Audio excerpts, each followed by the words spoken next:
और इस बार आप जानते हैं कि अब मैथ में जो है वो 70 में 70 हमको लाना है। ना पढ़ने के लिए आपके पास 1000 बहाना है।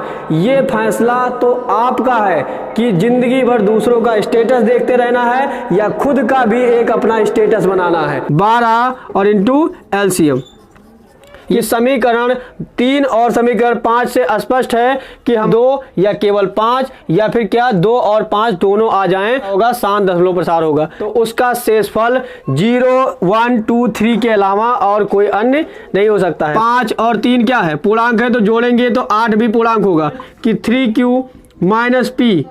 हेलो बच्चों, आप सभी का एक ही सिविल अकादमी परिवार में स्वागत है। एक महीने तक केवल ये सोचना है कि हमको बोर्ड एग्जाम देना है, बोर्ड एग्जाम देना है, बोर्ड एग्जाम देना है, ठीक है। एक महीने तक बाकी सारी चीज़ों को फिर भी कर सकते हैं। बोर्ड एग्जाम के बाद हम सारी चीज़ों को फिर से कर सकते हैं, लेकिन इन एक महीने में जो कुछ हम कर रहे थे और सारे वर्क उनको थोड़ी एक महीने के लिए रोक देंगे।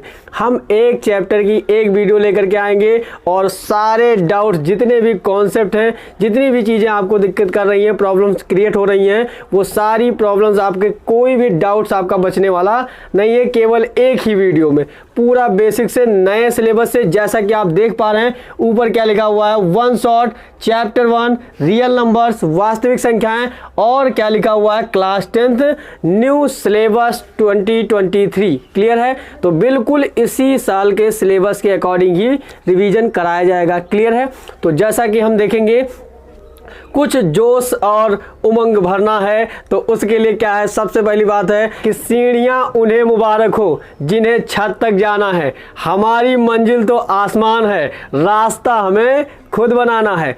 एक बात जरूर याद रखिएगा, वक्त सभी को मिलता है जिंदगी बदलने के लिए, मगर जिंदगी दोबारा कभी नहीं मिलती है वक्त को बदलने के लिए। ठीक है, तो चलिए हम बिना रुके अपना वीडियो स्टार्ट करते हैं और वन शॉट रिवीजन शुरू करते हैं। सबसे पहले देखेंगे एक्सरसाइज डिटेल क्या है। पहले चैप्टर में क्या है, 4 एक्सरसाइज है, यानी 4 प्रश्नावली है। चारों के चारों प्रश्नावली के कॉन्सेप्ट कैसे कैसे क्वेश्चन बोर्ड एग्जाम में आएंगे, उन सभी को बड़े आराम से, बिना कोई भी रुकावट के आराम से उन्हें समझेंगे और उनके डाउट्स क्लियर करेंगे। क्या होगा, पहली एक्सरसाइज में हमको क्या पढ़ना है, प्रश्नावली 1.1 में क्या पढ़ना है, यूक्लिड विभाजन प्रमेयिका तथा एल्गोरिथम के बारे में जानना है। ठीक है, दूसरा रिवीजन है, प्रश्नावली 1.2 जो है वो क्या होगी, अभाज्य गुणनखंड द्वारा लासा और मासा ज्ञात करना है। क्लियर है?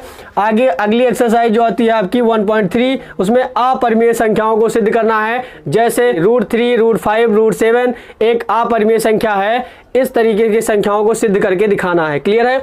और लास्ट एक्सरसाइज जो आपकी होगी 1.4, उनमें संख्याओं के शांत व अशांत दशमलव प्रसार के बारे में जानना है कि कौन सा संख्या जो है वो शांत दशमलव प्रसार है और उसका अशांत दशमलव प्रसार है। चलिए पहला क्वेश्चन देखते हैं, जो आपका होगा प्रश्नावली 1.1 से, वो कहेगा क्या लिखा हुआ है, यूक्लिड विभाजन एल्गोरिथम की सहायता से निम्नलिखित संख्याओं का मासा यानी HCF ज्ञात करना है। क्लियर है?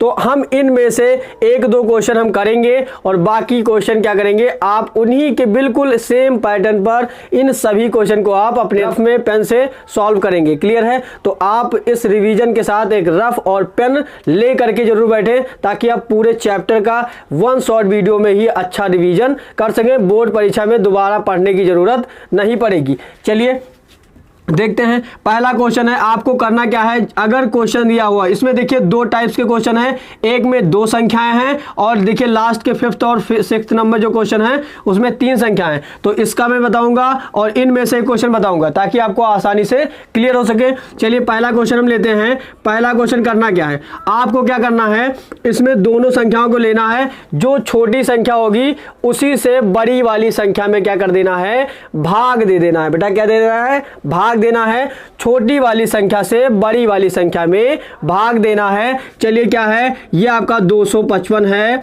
255 से भाग देंगे किसमें, 867 में। क्लियर है?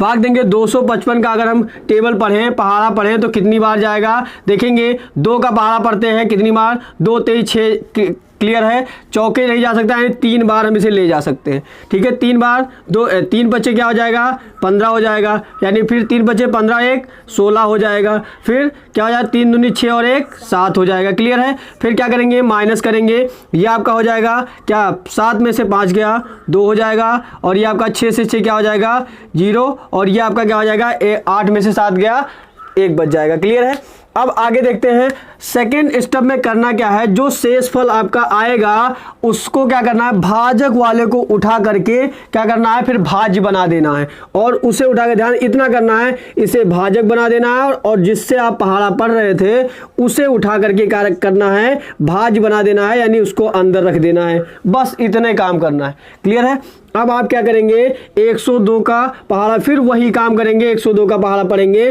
किसमें 255 में जाएगा। ठीक है, तो कितनी बार आप देख पा रहे हैं, 2 राउंड ही पढ़ सकते हैं, 2 राउंड है बेटा, तो 2 राउंड देखेंगे ये कितना हो जाएगा 204, कितना हो जाएगा 204 हो जाएगा। अब इधर माइनस कर देंगे, 5 में से 4 जाएगा 1 हो जाएगा, और ये आपका 5 में से 0 जाएगा 5 हो जाएगा, और ये कट गया। क्लियर है, ये हम नहीं लिखेंगे, चलिए ये आपका बच गया 51। सेम चीज़ है, फिर आप क्या करेंगे बेटा, वही सेम पैटर्न फॉलो करना है, इसे आपको भाजक बना देना है, और जो आपका भाजक था उसे अंदर लिख देना है, भाज्य बना देना है। क्लियर है, तो देखेंगे अब आपका देखेंगे फिर वही काम करना है, 51 का पहाड़ा पढ़ेंगे 102 में पढ़ना है। 102 में पढ़ेंगे कितनी बार जाएगा बेटा 2 बार जाएगा, 51 दूना कितना होता है 102 होता है। क्लियर है, और जैसा कि आप देख पा रहे हैं 0 आ गया। क्लियर, अब आप देखेंगे क्या होता है, जिस बार ये प्रक्रिया चलते चलते और शेष फल क्या आ जाए आपका 0 हो जाए, तो उसी का भाजक, यानी जिससे आप पहाड़ा पढ़ रहे थे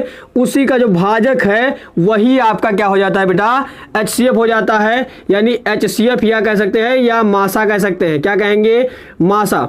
ठीक है, क्या हो जाएगा आपका मासा 51 हो जाएगा। बात क्लियर है, ये तो आपका आंसर हो गया है। ठीक, लेकिन इसको लिखना कैसे है बेटा, इसको लिखना है क्या कहा है, यूक्लिड विभाजन एल्गोरिथ्म की सहायता से। अब आपको ये है क्या, कोई बड़ी बात नहीं है, केवल स्टेप लिखना है, जो स्टेप हमने यहाँ किया है तो वो हमको दिखाना है। जैसे करना क्या है, पहले से ही सिद्ध है, आप जानते हैं, पहले से ही आपको बताया गया है कि भाज्य, आप पिछली क्लासों में पढ़े होंगे कि भाज्य बराबर होता है भाजक, भाजक गुणे भागफल और प्लस शेषफल। क्या होगा शेषफल, यही आपने पढ़ा होगा। ठीक है, तो वही सेम चीजें लिखनी है, स्टेप लिखना है आपको। क्या लिखना है स्टेप 1, ऐसे करके आप लिख सकते हैं। स्टेप 1 में क्या लिखेंगे, फर्स्ट में आप देखिए पहला प्रोसेस क्या किए हैं, आप जानते हैं भाज्य उस समय क्या था आपका 867, क्या था 867 बराबर आप क्या लिखेंगे, इसका और इसका गुणनफल है, देखेंगे भाजक और भागफल का, तो ये आपका हो जाएगा 255 गुणे 3, और बचा क्या था बेटा 102, तो ये आपका हो जाएगा 102। क्लियर है, सेम स्टेप अगर सेकंड की बात करें, सेकंड में हमको क्या लिखना है, सेकंड में सेम ये वाला स्टेप देखेंगे, अब ये वाली चीजें, तो इसमें भाजक क्या हो जाएगा आपका 255 इक्वल, आप देखेंगे इसका और इसका गुणा करेंगे तो ये आपका हो जाएगा 102 इंटू ये आपका हो जाएगा बेटा 2, और प्लस क्या हो जाएगा आपका, ये शेषफल कितना बचा बेटा 51, आपका 51 बचा था। क्लियर है, तीसरे स्टेप में आप देखेंगे ये वाला हो गया आपका, तीसरा स्टेप ये आपका आता है, देखेंगे ये आपका हो जाएगा तीसरा स्टेप। तीसरा स्टेप क्या कह रहा है 102, इस समय भाजक क्या है आपका 102 बराबर ये आपका 51 और 2 का गुणा होगा, 51 गुणे 2 और प्लस शेषफल क्या बचा बेटा 0 बचा। क्लियर है, तो हमने क्या कहा, देखिएगा जिस बार क्या होगा आपका शेषफल 0 हो जाएगा, उसी का भाजक जो है वो आपका क्या हो जाता है बेटा HCF कहा जाता है, यानी कि मासा कहा जाता है, जैसा कि आप आंसर कर चुके। तो ये हो गया, कुछ नहीं करना है, ये भाग वाला प्रोसेस आपको पहले से पता है, केवल क्या करना है यूक्लिड विभाजन एल्गोरिथम का यूज करना है। ये क्या होता है आप पिछली क्लासों में ये भी पढ़े हैं, इन्हीं सवालों का पहले मासा निकालने के लिए भाग देना है, फिर उन्हीं का स्टेप लिखना है। बात समझ पा रहे हैं? फिर क्या करेंगे, लास्ट में जैसा जैसा करते जाएंगे वही वही स्टेप लिखते चले जाएंगे। क्लियर है? तो ये आपका हो जाएगा यूक्लिड विभाजन एल्गोरिथम। क्लियर है? तो इस तरीके से ये तो हम 2 संख्याओं वाला सीख चुके। अब इनमें से हम आपको एक 3 संख्याओं वाला दिखा देंगे और उन्हीं के सारे ये सारे कॉन्सेप्ट जितने भी क्वेश्चन हैं आप बड़े आसानी से लगा सकते हैं। चलिए अगला क्वेश्चन बेटा आपका आता है, ये आएगा 5वां क्वेश्चन करेंगे और 6वां आप अपने आप से बिल्कुल सेम तरीके से कर लेंगे। क्लियर है? चलिए आगे बढ़ते हैं, 5वां क्वेश्चन करते हैं। 5वां करेंगे जिससे क्या हो जाएगा, आपको 3 संख्याओं का मासा भी क्लियर हो जाएगा। चलिए क्या है, अब जब कभी 3 संख्या हो तब क्या करेंगे, 3 संख्या में क्या करेंगे, सबसे छोटी वाली संख्या से दोनों में भाग देंगे। यानी अब भाग कितनी बार दिया जाएगा, 2 बार दिया जाएगा। कितनी बार दिया जाएगा, 2 बार दिया जाएगा। देखिएगा बेटा, तो सबसे पहले हम क्या करेंगे, इसमें सबसे छोटा है 180, तो 180 को भाग देंगे किससे, किसमें भाग देंगे, 252 में। 252 में भाग दे दीजिए। क्लियर है? तो लगाएंगे, देखेंगे 180 का कितनी बार जाएगा, 1 बार जाएगा, तो ये आपका 180 हो गया। क्लियर है? घटा दीजिए, 2 में से 0 गया, हो गया, और ये आपका 15 में से 8 गया, 7 बचा।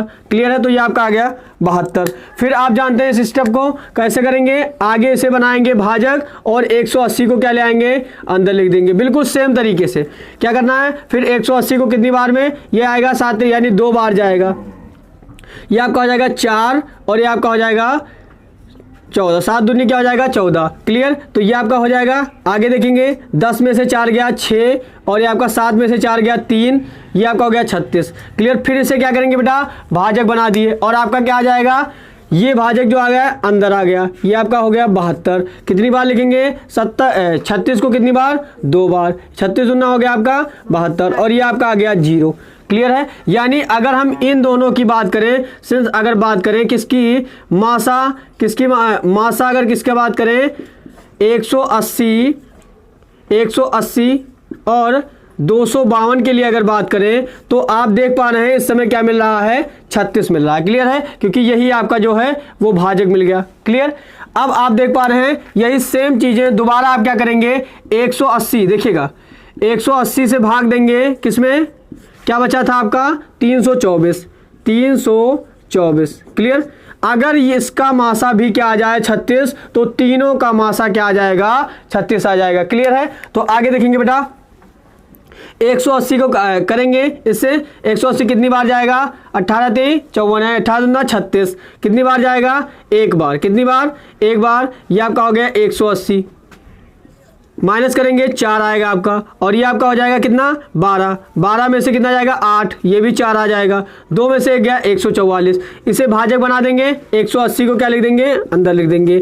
फिर ये कितनी बार, 1 बार जाएगा बेटा, 144 हो गया। ठीक, इसको माइनस कर देंगे, 6 हो गया, और ये क्या हो गया आपका 7। 7 में से 4 गया 3, और ये आपका हो गया खत्म। फिर आगे देखेंगे, आगे क्या हो जाएगा बेटा, ये आपका हो जाएगा 144, अंदर क्या आ जाएगा 144, 36 में से 144। क्लियर? यानी 4 बार, कितनी बार जाएगा, 4 बार। 4 छंग 24, कितना हो गया 24। फिर 4 3 12 और ये कितना हो गया 14। क्लियर? यानी आप देख पा रहे हैं ये 0 आ गया, ये और क्या बचा 36। अब आप देख पा रहे हैं कि इन दोनों की अगर बात करें, सिंस 180 और 324 का अगर देखेंगे तो कितना आ गया 36। क्लियर है? यानी अगर इन दोनों का मासा भी 36 और इन दोनों का मासा भी 36, अर्थात हम कह सकते हैं कि तीनों का जो मासा होगा वो क्या आएगा 36। लेकिन आप ध्यान रखेंगे इनके स्टेप भी लिखने होंगे। स्टेप कैसे लिखेंगे, आप लिखेंगे 180 व 252 के लिए। ठीक है? क्या लिखेंगे, पहला स्टेप ये आपका होगा 252 इक्वल क्या लिखेंगे, 180 गुणे 1, 180 गुणे 1, और फिर क्या हो जाएगा आपका प्लस जो शेषफल आया था वो आपका 72। ये आपका हो गया पहला स्टेप। दूसरा स्टेप जो लिखेंगे बेटा, दूसरा स्टेप क्या होगा इसका, दूसरा स्टेप देखेंगे, ये आपका हो जाएगा 180 बराबर 72 गुणे 2 और प्लस 36। 180 बराबर 72 गुणे 2, यह आपका हो जाएगा 72 गुणे 2 और प्लस क्या हो जाएगा बेटा 36। ये शेषफल आपका क्या बचा 36। क्लियर है। तीसरा स्टेप इस वाले को देखेंगे। तीसरा स्टेप जो आपका होगा वो क्या होगा देखेंगे 36 यानी 72 को देखिए 72 इक्वल क्या हो जाएगा बराबर ये आपका 36 गुणे 2 और प्लस शेषफल क्या बचा था 0। क्लियर। तो ये आपका हो गया। अगर हम बात करें सिंस दूसरे के लिए बात करें सिंस किसके 180 और 324 के लिए 180 व 324 के लिए ठीक क्या हो जाएगा आप लिखेंगे 324 इक्वल क्या लिखेंगे 180 गुणे 1 और प्लस शेषफल क्या आएगा बेटा 144।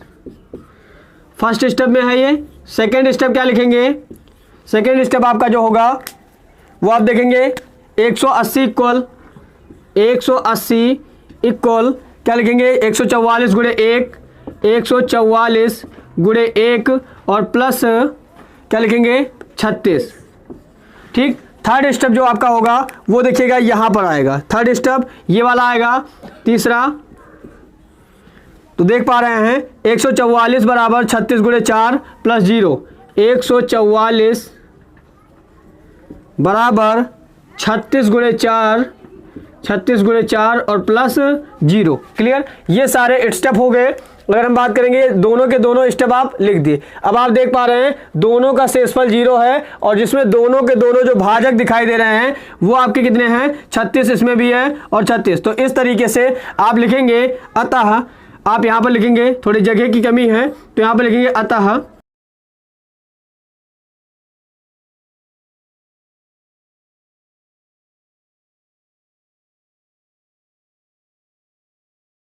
छत्तीस और ये आपका क्या हो जाएगा आंसर। क्लियर है। तो इस तरीके से हम ये देख लिए कि दो संख्याओं का मासा कैसे निकालेंगे और उनके स्टेप कैसे लिखेंगे और फिर तीन संख्याओं का मासा कैसे निकालेंगे और उनके स्टेप कैसे लिखेंगे। आप एक तरफ भाग देंगे और दूसरी तरफ उनके स्टेप लिखते चले जाएंगे और अतः में क्या करना 3 वाले में सबसे छोटी वाली से दोनों में संख्या में भाग देना है और दोनों के जो भाजक आएंगे एक जैसे आएंगे तो क्या करेंगे उन्हीं भाजक को क्या कह देना है मासा बता देना है। क्लियर है।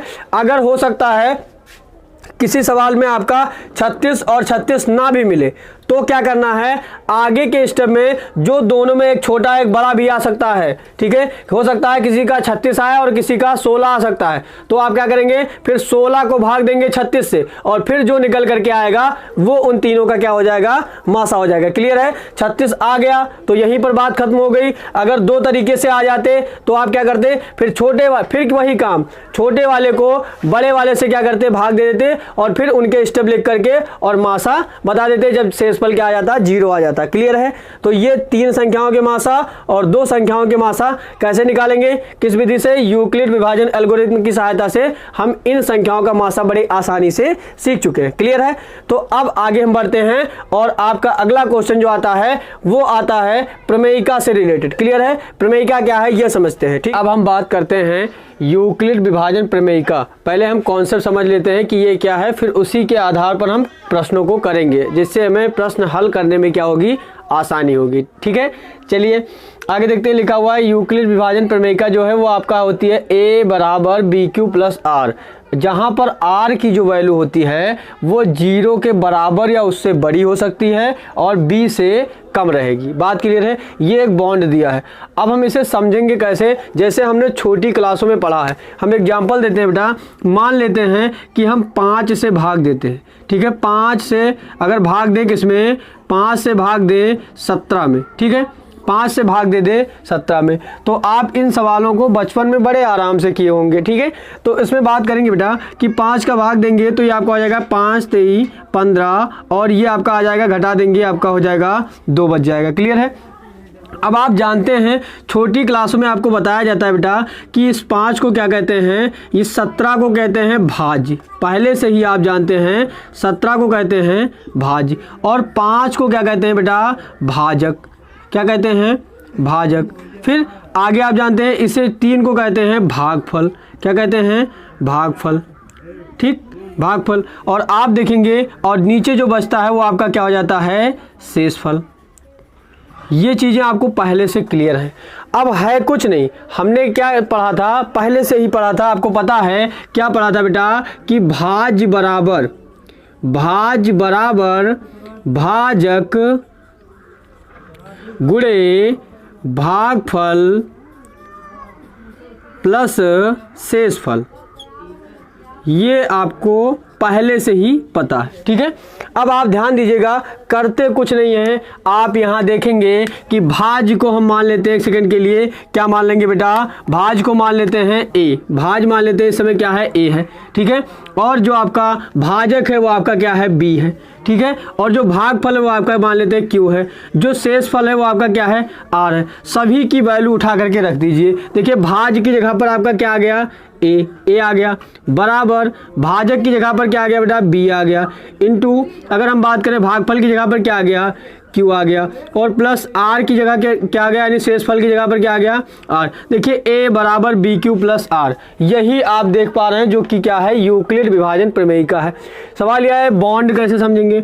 आप जानते हैं आर जो है वो शेषफल है, और आप जानते हैं शेषफल कभी भी क्या होता है, भाजक से बराबर या भाजक से बड़ा नहीं हो सकता, यानी भाजक के बराबर और भाजक से बड़ा नहीं हो सकता। क्लियर है, क्योंकि अगर हम 5 का पहाड़ा किसी भाग को लगाते समय पढ़ रहे हैं तो शेषफल कभी 5 के बराबर या 5 से बड़ा नहीं आ सकता, यही बात यहाँ बताई गई है। यानी कम से कम वो शेषफल 0, या तो बिल्कुल भी शेषफल नहीं आएगा, शेषफल 0 आएगा, यानी और उसके बाद शेषफल इसका कितना आ सकता है, 5 के पहाड़े में 0 1 2 3 4, यानी 4 से बड़ा इसका शेषफल नहीं आएगा। क्लियर है, तो ये तो छोटी बात हो गई, या पहले समझते। अब इन्हीं का यूज हम इन प्रश्नों में करेंगे और आसानी से ऐसे प्रश्नों को सॉल्व करेंगे। बात यही यहाँ पर पूर्णांक वाली, एक बात समझ लेते हैं। तो जितनी भी संख्याएं आपको यहाँ पर दिख रही हैं वो सभी की सभी क्या होती हैं, पूर्णांक होती हैं। पूर्णांक आप जानते हैं धनात्मक भी होते हैं, ऋणात्मक भी होते हैं, यानी 0 से इधर -1 -2 से लेकर के -इनफाइनाइट तक ये भी पूर्णांक हैं, और क्या होते हैं इधर प्लस से लेकर के 1 2 3 4 प्लस इनफाइनाइट तक ये भी क्या होते हैं, पूर्णांक होते हैं। क्लियर है, तो सारी संख्याएं जो क्या हो, बटे में ना हो, दशमलव में ना हो, भिन्न में ना हो, वो सारी की संख्याएं क्या होती हैं, पूर्णांक होती हैं। बात क्लियर है। तो अब आते हैं आगे, इन प्रश्न को देखते हैं। प्रश्न हमारा क्या है बेटा, दर्शाइए कि एक धनात्मक समपूर्णांक 4q या 4q + 2 के रूप का होता है जहां q एक पूर्णांक। बात समझ पा रहे हैं, कुछ नहीं करना है, इन क्वेश्चन को केवल करना है, एक फार्मूला लेना है और उस फार्मूले के आधार पर रखते चले जाना है। बहुत आसान क्वेश्चन है, किसकी मदद से, यूक्लिड विभाजन प्रमेयिका की मदद से हम इसे प्रूफ कर देंगे, और बड़ा आसान तरीका है, कुछ नहीं करना है। इन क्वेश्चन में पहली बात क्या ध्यान रखना है, जो दिया हुआ है q के बगल वाली संख्या होगी वही आपकी क्या होती है, जैसा कि आपने देखा है b होती है। q के बगल वाली संख्या जो क्या है वो हमेशा b होती है। यहां पर देखिए क्वेश्चन में q के बगल क्या है, 4 है, यहां भी q के बगल क्या है, 4 है, तो हमेशा आपको पता हो जाएगा क्वेश्चन देखते ही कि v की वैल्यू क्या है। जैसे v की वैल्यू आपको पता चलेगी तुरंत आप r की वैल्यू समझ जाएंगे कि r जो है वो कम से कम 0 हो सकता है और ज़्यादा से ज़्यादा b से छोटा हो सकता है। तुरंत आप इस वैल्यू को निकाल सकते हैं। क्लियर है, तो सबसे पहले आप क्या करेंगे, प्रूफ करना शुरू करेंगे। तो प्रूफ के लिए आपको ध्यान रखना है, क्या करना है, जो चीज़ें हैं उसे पहले मान लेना है, जो हमें प्रूफ करना है वही मान लेना है। तो हम मान लेते हैं कि माना, क्या कहेंगे, माना a किसके बराबर मानेंगे, a एक धनात्मक समपूर्णांक है, माना a एक धनात्मक समपूर्णांक है, ये हो गया। अब आप देखेंगे अगर a के बराबर 4q या 4q + 2 आ जाए तो हम तुरंत समझ जाएंगे कि ये जो बात है वो हमारी सिद्ध हो गई। बात क्लियर है। तो अब आपको सिद्ध कैसे करना है, फिर अगली लाइन में आपको लिखना है सिंस, क्या लिखेंगे, यूक्लिड विभाजन प्रमेयिका से। क्लियर है।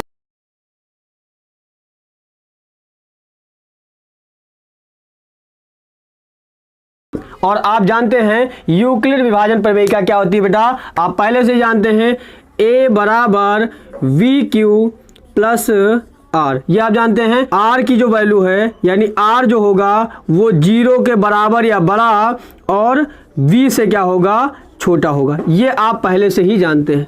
ठीक, तो यहां पर अगर हम कह दें सिंस V इक्वल क्या है बेटा, 4 है, v इक्वल 4 है, तो आप बड़े आसानी से समझ सकते हैं कि r की वैल्यू क्या होगी। r की वैल्यू 0 से लेंगे क्योंकि 0 के बराबर और बड़ा दोनों है, और उसके बाद क्या आएगा 1, फिर क्या हो सकता है 2 और क्या हो सकता है 3, यानी r की जो वैल्यू होगी बेटा वो 4 से कम सारी वैल्यू हो सकती है। यानी अगर कोई किसी भी भाग में 4 अगर भाजक है, यानी 4 का पहाड़ा पढ़ा जा रहा है किसी भाग के लिए, तो उसका शेषफल 0, 1, 2, 3 के अलावा और कोई अन्य नहीं हो सकता है। बात समझ पा रहे हैं। अब क्या करेंगे, v की वैल्यू है फिक्स, और बार बार एक बार 0 के साथ v की वैल्यू, एक बार 1 के साथ v की वैल्यू, और एक बार 2 के साथ, फिर 3 के साथ रखते चले जाएंगे, और जो समीकरण आपका प्राप्त होगा अगर उसमें 4q या 4q प्लस 2 अगर मिल जाता है तो वो a के बराबर दिखाई देगा, और आप तुरंत कहेंगे अतः स्पष्ट है कि जो आपका a है a के बराबर ये आया है, तो a एक धनात्मक सम पूर्णांक है, आसानी से हम कह सकते हैं। तो चलिए आगे देखते हैं क्या करना है। यहां पर हमें इतनी बातों को ध्यान रखना है। क्या करना है बेटा, सभी वैल्यू को बार बार रखना है। कैसे, क्या रखेंगे, सबसे पहले v की वैल्यू फिक्स है, आप जानते हैं v इक्वल बेटा क्या है 4, और r इक्वल सबसे पहले क्या लिखेंगे 0, ठीक है। तो फिर क्या कहेंगे समीकरण 1 से, समीकरण 1 से, ठीक है। इतनी बातें क्लियर है। तो समीकरण 1 से a आपका क्या हो जाएगा बेटा, देखेंगे a की वैल्यू कुछ नहीं, a बराबर लिखेंगे, और v की वैल्यू हो गई 4, और q आपका वैसे ही रहेगा, और आपका r की वैल्यू क्या रखे हैं 0, ठीक। तो ये आपका समीकरण अगला बन जाएगा a, और 0 की कोई वैल्यू नहीं, यानी हम कह सकते हैं जो आपका 4q है वो आपका दिखाई दे रहा है, यानी कि a बराबर समीकरण मान लेते हैं इसे 2, ठीक। अब आप कह सकते हैं सिंस क्या है 4q जो है वो क्या है 2 से भाज्य है। आप देख पा रहे हैं 4q क्या है, सिंस 4q 2 से विभाज्य है, ठीक। 4q 2 से विभाज्य है, क्लियर है। तो आप यहां से देख पा रहे हैं 4q अगर 2 से भाज्य है तो आप क्या समझते हैं कि 4q क्या है, एक समधन पूर्णांक है। बात क्लियर है। अगली बात अगर हम कहें, यही बात आगे बढ़ते हैं, और v की वैल्यू फिक्स है, आप जानते हैं v की वैल्यू क्या है, v इक्वल 4, और फिर इस बार क्या रखेंगे r इक्वल 0 रख चुके हैं, अब क्या रखेंगे 1, r इक्वल 1 रखेंगे, और फिर समीकरण 1 से, क्लियर है। तो आगे क्या लिखेंगे बेटा, a इक्वल वहीं पर रखना है दोबारा, a इक्वल क्या हो जाएगा, a इक्वल आपका हो जाएगा बेटा 4q और प्लस 1। बात समझ पा रहे हैं। और आप देख पा रहे हैं 4q इस बार क्या है, जो 2 से भाज्य नहीं है, 2 से भाज्य होगा तभी सम होगा। आप जानते हैं वह संख्याएं जो 2 से विभाज्य होती हैं वही क्या होती हैं, सम संख्याएं होती हैं, ठीक है। तो ये तो पूर्णांक तो है मगर सम पूर्णांक नहीं है।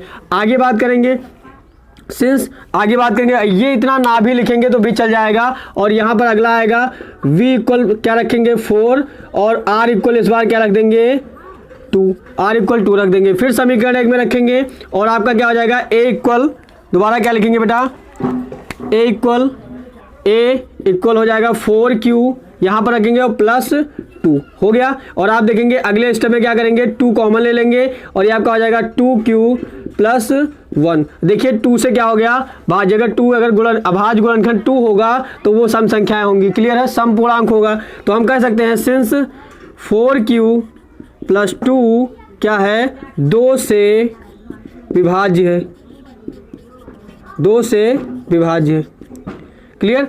और इसे भी आप क्या कह देंगे, समीकरण मान लेते हैं, क्या हो गया, ये आपका 2 और ये आपका हो गया 3, समीकरण 3। फिर आप देखेंगे v की वैल्यू क्या रखेंगे 4, v की वैल्यू 4, और r की वैल्यू क्या है 3, ठीक है। समीकरण 1 में फिर रख देंगे। इस बार आगे बात करेंगे तो ये आपका हो जाएगा a बराबर 4q प्लस 3, ठीक, ये आपका हो जाएगा 3। अब आप देख पा रहे हैं कि ये क्या है 2 से विभाज्य नहीं, यहाँ पर ऐसा लिख सकते हैं 4q प्लस 3 2 से विभाज्य नहीं है, कह सकते हैं 4q प्लस 3 2 से विभाज्य नहीं है, तो ये सम होगा ही नहीं। बात क्लियर है। तो अतः आप कह सकते हैं बेटा कि समीकरण, अतः यहाँ पर लिखेंगे अतः समीकरण 2 और समीकरण 3 से स्पष्ट है कि कोई एक धनात्मक समपूर्णांक क्या होता है 4q तथा 4q प्लस 2 के रूप का होता है। समझ पा रहे हैं। तो हम लिखेंगे अतः अतः समीकरण 2 व 3 से स्पष्ट है कि एक धनात्मक समपूर्णांक 4q या 4q + 2 के रूप का होता है। यानी कि आप समीकरण 2 और समीकरण 3 को आराम से देख करके समझ सकते हैं। क्लियर है? कॉन्सेप्ट क्या रहेगा, आपको कुछ नहीं करना है, जो दिखाना होगा उसी को मान लेंगे a के बराबर, और फिर यूक्लिड विभाजन प्रमेयिका से बार बार क्या करेंगे, जो q के बगल में होगा वहीं से आपकी b की वैल्यू निकल आएगी। v की वैल्यू जैसे निकलेगी वहां से आप r की वैल्यू देख सकते हैं। r की v का मान हमेशा फिक्स होगा, मगर r की वैल्यू क्या होगी, बदलती जाएगी। बार बार उसी मान को समीकरण 1 में रखते जाना है, और अगर पूछा हुआ अगर आपके समीकरण में आ रहा है तो वो है प्रूफ हो जाएगा, अगर नहीं आ रहा है तो वो प्रूफ नहीं होगा। बात समझ पा रहे हैं? इस तरीके से हम ऐसे प्रश्नों को सॉल्व करेंगे, बिल्कुल मिलता जुलता। अगर ध्यान रखेंगे यहां पर कभी कभी विषम धन पूर्णांक कहेगा, विषम कहेगा तो आप a को क्या मानेंगे, एक धनात्मक विषम पूर्णांक है, और आप क्या करेंगे, उसी वही फार्मूला सेम पैटर्न, v के जो q के बगल में होगा उसे b मानेंगे और वहीं से r की वैल्यू निकालेंगे, और बार बार क्या करेंगे, b और r की वैल्यू समीकरण 1 में रखते जाएंगे, और जिससे समीकरण आपका प्राप्त होता जाएगा।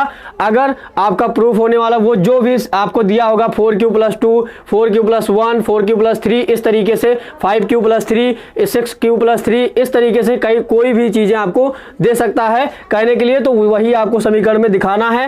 a के बराबर अगर वो आ रहा है तो आप वैसा कह सकते हैं, उसी समीकरण को अतः करके और आप लास्ट में उसे लिख सकते हैं। बात समझ पा रहे हैं? ऐसे कई भी प्रश्न आ सकते हैं, चाहे वो सम के हों चाहे विषम के हों, धनात्मक तरीके से इस तरीके से प्रश्न बनेंगे, और सारे प्रश्न इसी तरीके से सॉल्व होंगे। क्लियर है? एक और आता है इसी टाइप में, उसे हम करेंगे तो हमारे दोनों टाइप्स क्या होंगे, बिल्कुल क्लियर हो जाएंगे। ये इस टाइप का आता है और इसका एक और टाइप्स है। उस तरीके से अगर आप क्वेश्चन कर लेंगे तो दोनों कॉन्सेप्ट अगर क्लियर हो गए तो फिर पूरे के पूरे चैप्टर में से कहीं भी तीसरे टाइप का क्वेश्चन मिलने वाला नहीं है। इन्हीं दोनों टाइप से ये आपका बड़े आसानी से सिद्ध हो जाएगा, यानी प्रमेयिका का केवल इतना ही रोल होता है। बात समझ पा रहे हैं? चलिए आगे बढ़ते हैं। अगला क्वेश्चन हमारा प्रमेयिका का आता है, उसे देखते हैं। और अब ये दूसरा टाइप है, ये कैसे करेंगे क्वेश्चन, देखिए पढ़ेंगे। क्वेश्चन क्या है, कह रहा है यूक्लिड विभाजन प्रमेयिका का प्रयोग करके सिद्ध कीजिए कि किसी धनात्मक पूर्णांक का वर्ग m के लिए 3m या 3m + 1 के रूप का होता है। ये क्वेश्चन है हमारा, ध्यान देंगे। इसमें कहा है पूर्णांक का वर्ग। क्या कहा है? पूर्णांक का वर्ग। हमें पता है जो सिद्ध करना होता है वही हम मान लेते हैं, और उसी के बराबर अगर दिया हुआ आ जाता है तो हम कह देंगे कि हाँ ये सिद्ध हो गया। क्लियर है? तो अब देखेंगे, सबसे पहले आपको क्या करना है, माना। क्या करेंगे? माना। ठीक है, माना। क्या मानेंगे? जो प्रूफ करना है वही मानना है।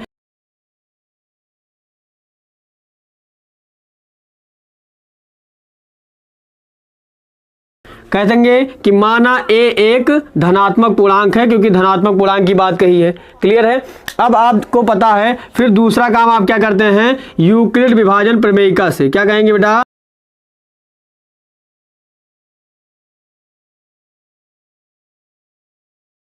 ये हो गया। और आप जानते हैं ये क्या होता है बेटा, ये होता है a बराबर BQ + R, और जहां R की वैल्यू क्या होती है, 0 से बराबर या बड़ी, और B से क्या होती है, छोटी होती है। और हमने क्या बताया है कि Q के बगल जो लिखा होता है वही आपका B होता है। यहाँ यम है तो यम के बगल क्या लिखा है बेटा, 3 लिखा है, तो हम यहाँ से कह सकते हैं कि B = क्या ले लेंगे बेटा, 3। तो जैसे ही B की वैल्यू आप निकालेंगे और आपको क्या हो जाएगी, R की वैल्यू पता चल जाएगी। समझ गए होंगे?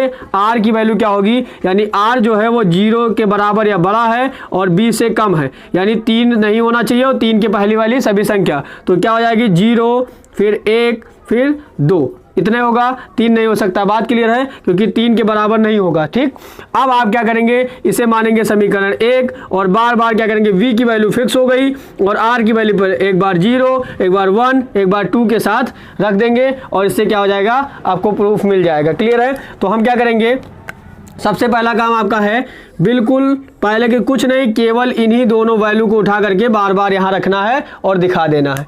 चलिए आगे बढ़ेंगे बेटा। आगे आपका क्या आ जाएगा, सिंस v = आपका क्या है, 3, v = क्या है, 3, और आपका क्या हो जाएगा, r = आपका क्या रखेंगे, 0। तो फिर क्या हो जाएगा, समीकरण 1 से। ठीक, समीकरण 1 से क्या देखेंगे, यहाँ पर उठा करके रख दीजिए। a = आपका हो गया 3, और आपका क्या हो जाएगा, q, और प्लस क्या हो जाएगा आपका 0। समझ पा रहे हैं। और ये आपका क्या हो गया, a बराबर ये 3q हो गया। लेकिन आप ध्यान दीजिएगा, यहाँ धनात्मक पूर्णांक की वर्ग की बात कही है। a तो एक धनात्मक पूर्णांक है, तो आप इसे क्या करेंगे, वर्ग करेंगे। तो आप क्या कहेंगे, वर्ग करने पर, क्या करेंगे, वर्ग करने पर आपको चाहिए ए स्क्वायर, तो वर्ग करेंगे तो आपका ये आपका ए स्क्वायर हो जाएगा और ये आपका क्या हो जाएगा 9q स्क्वायर। थोड़ा डायरेक्ट कर दिए हैं, 3 का स्क्वायर 9 और q का स्क्वायर q। बात समझ पा रहे हैं। अब वो कह रहा है 3m की बात करेगा। देखिए बेटा, हमें क्या करना है, यहाँ 3 निकालना है, तो ये आपका हो जाएगा ए स्क्वायर। क्या हम 9q स्क्वायर को 3 × 3q स्क्वायर लिख सकते हैं, लिख सकते हैं। तो अब हम बात करेंगे, देखिए सिंस क्या लिखेंगे, माना 3q स्क्वायर इक्वल क्या है m। क्या मान लेंगे, 3q स्क्वायर इक्वल क्या है m। तो आप देख पाएंगे आगे क्या हो जाएगा, a स्क्वायर इक्वल और ये आपका हो जाएगा 3m। बात समझ पा रहे हैं। तो हमने क्या दिखा दिया कि a किसी धनात्मक पूर्णांक का वर्ग क्या है, 3m के रूप का होता है। एक आपको मिल गया। समझ पा रहे हैं। दोबारा आप समझ गए कि r की वैल्यू 0 रखे थे b के साथ, और अब r की वैल्यू क्या रखेंगे, 1 रखेंगे। तो v इक्वल आपका हो जाएगा बेटा, v की इक्वल 3 है, पहले से आपको पता है, और r इक्वल इस बार क्या रखेंगे, 1 रखेंगे। समीकरण 1 में ही रखना है। तो a इक्वल आपका क्या हो गया, a इक्वल 3q और प्लस 1। बात समझ पा रहे हैं। अब आप देखेंगे, लेकिन आप जानते हैं कि इसमें कुछ करने की जरूरत नहीं, अब इसे वर्ग करना है। तो क्या लिखेंगे, वर्ग करने पर, वर्ग करने पर, ठीक, वर्ग करने पर a स्क्वायर और ये आपका हो जाएगा 3q प्लस 1 का स्क्वायर, वर्ग हो गया, वर्ग हो गया। अब इसे सॉल्व करेंगे, a स्क्वायर तो सेम रहेगा, कोई परिवर्तन नहीं आएगी, और ये आपका हो जाएगा 3q का स्क्वायर यानी 9q स्क्वायर और प्लस 1 का स्क्वायर 1 और प्लस क्या हो जाएगा 2ab। ये आपका हो जाएगा 2 × a की वैल्यू 3q और ये आपका क्या हो जाएगा × 1 हो जाएगा। तो ये आप क्या करेंगे 6q। क्लियर है। अब आप देख पा रहे हैं a, ये आपको पास रखना है 9q स्क्वायर और प्लस 6q और प्लस 1 हो गया। अब आप देख पा रहे हैं a, इसमें क्या है, आपको 3 कॉमन मिल रहा है इन दोनों में, तो आप लिखेंगे 3 कॉमन ले लेंगे और ये आपका हो जाएगा 3q स्क्वायर और प्लस 2q और प्लस 1। बात समझ पा रहे हैं। कुछ नहीं करना है, आगे देखेंगे। यहाँ तक आप समझ गए। अब आप क्या करेंगे, सिंस देखिएगा थोड़ा जगह की कमी है इसलिए यहाँ पर लिखेंगे। अब आप देख पा रहे हैं, अगर सिंस क्या कर दें 3q, इसके ब्रैकेट वाली चीज़ों को देखिए, 3q स्क्वायर प्लस 2q बराबर क्या मान लें m, इसे भी m मान लेना है, ठीक है। और ये क्या कर देंगे, माना, क्या हो गया, माना। अब आप देखेंगे इस वैल्यू को उठा करके यहाँ पर रख देंगे, तो ये सॉरी यहाँ पर स्क्वायर लगा देंगे, ठीक। और ये आपका हो जाएगा a स्क्वायर बराबर ये आपका हो जाएगा बेटा 3m प्लस 1, उठा करके रख दिए। अब देखिएगा ये भी आपको दिखाई दे रहा है, मिल गया। यानी हम कह सकते हैं किसी धनात्मक पूर्णांक का जो वर्ग है, समीकरण इसे मान लीजिए 2 और इसे समीकरण मान लीजिए 3, ठीक है। 2 बचा है, 2 को भी रख सकते हैं, सिंस आपका 2 होगा, b इक्वल आपका 3 है और r इक्वल क्या है 2 है, रख देंगे। एक लास्ट बचा है, बिल्कुल वही काम करना है, आपको 1 बनाना है या 3m बनाना है। क्लियर है। यहाँ पर देखेंगे a इक्वल आपका हो जाएगा क्या 3q और प्लस 2। फिर क्या करना है, वर्ग करना है, आपको पहले से पता है वर्ग करना है बेटा, वर्ग कीजिए, वर्ग करने पर, ठीक। ये आपका हो जाएगा a स्क्वायर और ये आपका हो जाएगा 3q प्लस 2 का स्क्वायर, ठीक। आप जानते हैं a स्क्वायर वैसे ही रहेगा, 3q का क्या बन जाएगा a प्लस b का whole square, 9q square plus 2 का स्क्वायर यानी 4 और प्लस थोड़ा डायरेक्ट कर रहे हैं, रिवीजन है। आप देखिएगा 2ab, 2a की जगह पर 3q और b की जगह पर क्या हो जाएगा बेटा, क्लियर है। और आपका हो जाएगा a स्क्वायर बराबर ये आपका हो जाएगा 9q स्क्वायर, ऐसे ही लिखेंगे 9q स्क्वायर। और आप देख पा रहे हैं यहाँ पर चीज़ें जो हैं वो 3 2 4 और 4 3 12, यानी यहाँ पर लिख सकते हैं 12q और प्लस आपका क्या हो जाएगा 4, ठीक। ये हो गया। आप देखेंगे इसी को हम आगे बढ़ाएंगे, a स्क्वायर बराबर 9q स्क्वायर प्लस 12q और आप जानते हैं 4 को हम लिख सकते हैं 3 + 1, क्या लिख देंगे 3 + 1 लिख देंगे। अब आप देखिए a स्क्वायर और आप इन तीनों में देखेंगे कि कुछ कॉमन मिल रहा है, 3 कॉमन मिल रहा है, 3 कॉमन मिल गया तो ये आपका बच गया 3q² प्लस इसमें चला गया तो 4q बच गया और इसमें कॉमन ले लिए तो ये बच गया 1, ये हो गया और +1 ये आपका बाहर हो गया।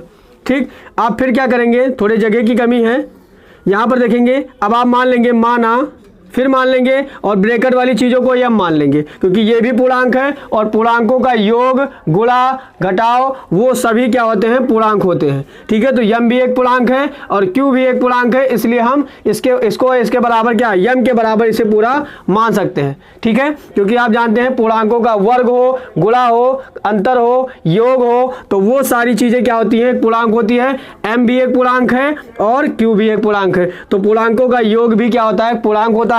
इसलिए हर बार हम क्या कर रहे हैं, जो ब्रैकेट के अंदर बनाते हैं उसे यम मान लेते हैं।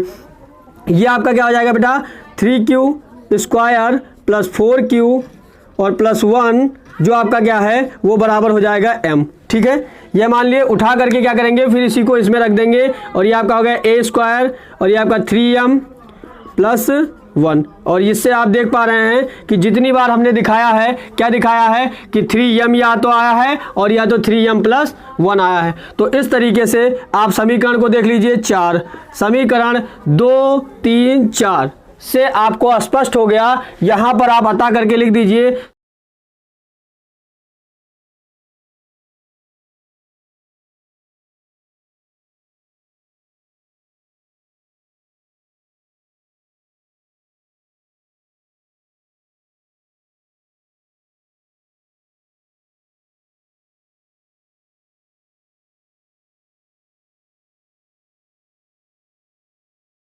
ठीक है, तो इस तरीके से हम लिख सकते हैं। यहां पर देखेंगे तो इस तरीके से क्या हो गया बेटा कि अतः समीकरण 2, 3 व 4 से स्पष्ट है कि किसी धनात्मक पूर्णांक का वर्ग 3m या 3m + 1 के रूप का होता है। ठीक है, तो आप देख चुके हैं दोनों टाइप्स, यूक्लिड विभाजन प्रमेयिका के दोनों टाइप्स क्वेश्चन जो हैं, एक तो वर्ग से रिलेटेड आएगा तो आप उसे मान करके वर्ग दिखाएंगे। अगर वर्ग से रिलेटेड नहीं आता है, सम विषम करके आता है, तो आप बिना वर्ग करके उसी को मान करके और बार बार आर और वी की वैल्यू रख करके और उसे आराम से आप दिखा सकते हैं। दोनों कॉन्सेप्ट एकदम क्लियर हैं। इसके अलावा कोई तीसरा प्रश्न प्रमेयिका से नहीं आता है, बिल्कुल इसी टाइप का क्वेश्चन आएगा। हो सकता है कि यही सेम का सेम क्वेश्चन आपके एग्जाम पेपर में देखने को मिले। तो अब आगे हम बढ़ते हैं और हम सीखेंगे कि अभाज्य गुणनखंड द्वारा एलसीएम और एचसीएफ, जैसा कि आप पिछली क्लासों में भी सीख चुके हैं। ये क्वेश्चन अब ये थोड़ा सा अगर माने तो यही थोड़ा सा टफ था देखने में। अब आगे जितने भी क्वेश्चन हैं वो बहुत ही आसान है, बिल्कुल भी आपको चिंता करने की जरूरत नहीं है। लास्ट तक बने रहिए, सारी चीजें पूरे चैप्टर को यहाँ रिवाइज करेंगे। पूरे चैप्टर का एक एक कॉन्सेप्ट, एक एक क्वेश्चन, जितनी भी संभावनाएं होंगी क्वेश्चन आने की, वो सारे डाउट्स आपके क्लियर होंगे। तो अब आगे बढ़ते हैं, अगला क्वेश्चन देखते हैं। बिल्कुल कॉन्सेप्ट के साथ देखेंगे, बिल्कुल भी डायरेक्ट नहीं करेंगे, सब कुछ कॉन्सेप्ट के साथ ही सीखेंगे। चलिए आगे बढ़ते हैं। तो अब हम अगली एक्सरसाइज में आ चुके हैं 1.2 में। क्या है, अभाज्य गुणनखंड द्वारा मासा और लासा ज्ञात करना। जैसा कि आप ये पिछली क्लासों में ही अच्छे से जान चुके होंगे, लेकिन उससे कोई मतलब नहीं, अगर पढ़े हैं तो भी, नहीं पढ़े हैं तो भी ठीक है। यहाँ पर पूरा बेसिक बताया जाएगा। क्या करूँगा मैं, चारों में से एक क्वेश्चन मैं करके दिखा दूंगा और आपको बाकी सारे क्वेश्चन को क्या करना है, प्रैक्टिस करना है, एक्सरसाइज तुरंत का तुरंत करना है। क्लियर है, आगे बढ़ेंगे बेटा। पहला क्वेश्चन हम करते हैं। जैसे मान लेते हैं पहला क्वेश्चन आपका है, फर्स्ट नंबर में देखेंगे अभाज्य गुणनखंड। सबसे पहले आप इसका अभाज्य गुणनखंड काटिए। पहले से जानते हैं 12 है और ये आपका क्या है 15 है, 12, 15 और ये आपका क्या है 21। क्या है बेटा 21 है। बात समझ पा रहे हैं। तो अब इसे आप जानते हैं पहले से ही करना। देखेंगे 12 को कैसे काटेंगे, 2 से, 2 आपका हो जाएगा 6, फिर आपका आ जाएगा 2 से काटेंगे ये आपका हो जाएगा 3 और फिर 3 से काटेंगे ये आपका हो जाएगा 1। बात समझ पा रहे हैं, 1 हो जाएगा। अब यहाँ पर फिर देखेंगे 2 से कटेगा नहीं, 3 से कटेगा, 3 बचे हो जाएगा 15 और फिर ये आपका हो जाएगा 5 और 5 करना 5। क्लियर है, ये कट गया। अब आप देखेंगे फिर 2 से कटेगा नहीं, 3 से कटेगा, यानी 3 क्या हो जाएगा, 3 से 21 हो जाएगा और फिर ये आपका हो जाएगा 7 और 7 का क्या हो जाएगा 1 हो जाएगा। बात समझ पा रहे हैं। ये तीनों संख्याओं का अभाज्य गुणनखंड निकाल लिए। क्या होगा, हम इसे लिखेंगे बेटा 12 को क्या लिख सकते हैं 2 × 2 × 3 लिख सकते हैं। इसी को हम आगे बढ़ाएंगे और ये आपका क्या हो जाएगा 2 की पावर 2 × 3। बात समझ पा रहे हैं। क्लियर है। आगे यहाँ पर देखेंगे 15 की बात करें अगर, तो 15 जो आपका है वो लिखा है 3 गुणे 5। बात समझ पा रहे हैं, क्लियर है, क्योंकि आप जानते हैं इनको इकट्ठा लिख सकते हैं। आगे यहाँ पर अगर हम बात करें 21 की, तो 21 बराबर क्या लिख सकते हैं बेटा, लिख सकते हैं 3 गुणे 7, जैसा कि आया है। क्लियर है। अब आपको ज्ञात करना है HCF और LCM। इन तीनों को अगर हम HCF ज्ञात करें तो कैसे क्या रूल होगा हमें पता होना चाहिए। हमें एक बात ध्यान रखनी है कि ऐसा अभाज्य गुणनखंड जो सभी का उभयनिष्ठ हो। उभयनिष्ठ का मतलब वो अभाज्य गुणनखंड सभी में होना चाहिए। यानी आप देखेंगे 2, 3, 5 और 7 है, लेकिन 2 जो है वो केवल 12 में है मगर 15 में और 21 में नहीं है। 3 जो है 3 12 में भी है, 15 में भी है और 21 में भी है, यानी 1 मिल गया 3। 5 देखेंगे केवल 15 में है मगर 21 और 12 दोनों में नहीं है। क्लियर है। और जो 7 है वो केवल 21 में है, अन्यथा और किसी में नहीं है, तो यानी 3 मिला। अब ध्यान रखेंगे रूल क्या है HCF ज्ञात करने का, कि ऐसा अभाज्य गुणनखंड जो सभी में उभयनिष्ठ हो और उसका लेना क्या है, उसमें सबसे न्यूनतम घात वाला, सबसे न्यूनतम घात वाला यानी कम से कम घात वाला। तो ध्यान दीजिएगा ये 3 ही है और 3 की न्यूनतम घात क्या है, 1 है। ध्यान दीजिएगा क्या है, 1। तो हम इधर क्या कह सकते हैं, 3 की पावर 1 कहें और या उसे क्या कहते हैं 3। क्या होगा HCF 3 होगा। बात समझ पा रहे हैं, क्लियर। अब हम बात करेंगे कि LCM का क्या पैटर्न है। अब इसका LCM कैसे निकालेंगे, सभी का अभाज्य गुणनखंड सभी जो हैं वो सब के सब इसमें लिए जाएंगे। यानी कौन कौन से अभाज्य गुणनखंड हैं, 2 है, 3 है, 5 है और 7 है। क्लियर है। तो इस तरीके से हम पहले उसमें HCF में क्या देखे थे, वही जो उभयनिष्ठ हो और इसमें जितने भी हैं वो सब के सब रहेंगे। क्लियर है। और सभी की अधिकतम घात रहेगी। क्लियर है। आप देखते हैं यहां पर 2 है, 2 में सबसे ज्यादा घात क्या है, 2 की पावर 2 वाली है। समझ पा रहे हैं। इंटू 3 है, 2 के बाद 3 है और 3 की अधिकतम घात सभी में क्या है, 1 1 है, यानी 3 अकेला रहेगा। 5 है और 5 की अधिकतम घात क्या है, 1 है, 1 वाला रहेगा। क्लियर है। और उसके बाद 7 बचा तो 7 भी क्या है, 1 है। बात क्लियर है। तो ये तीनों का क्या हो गया LCM।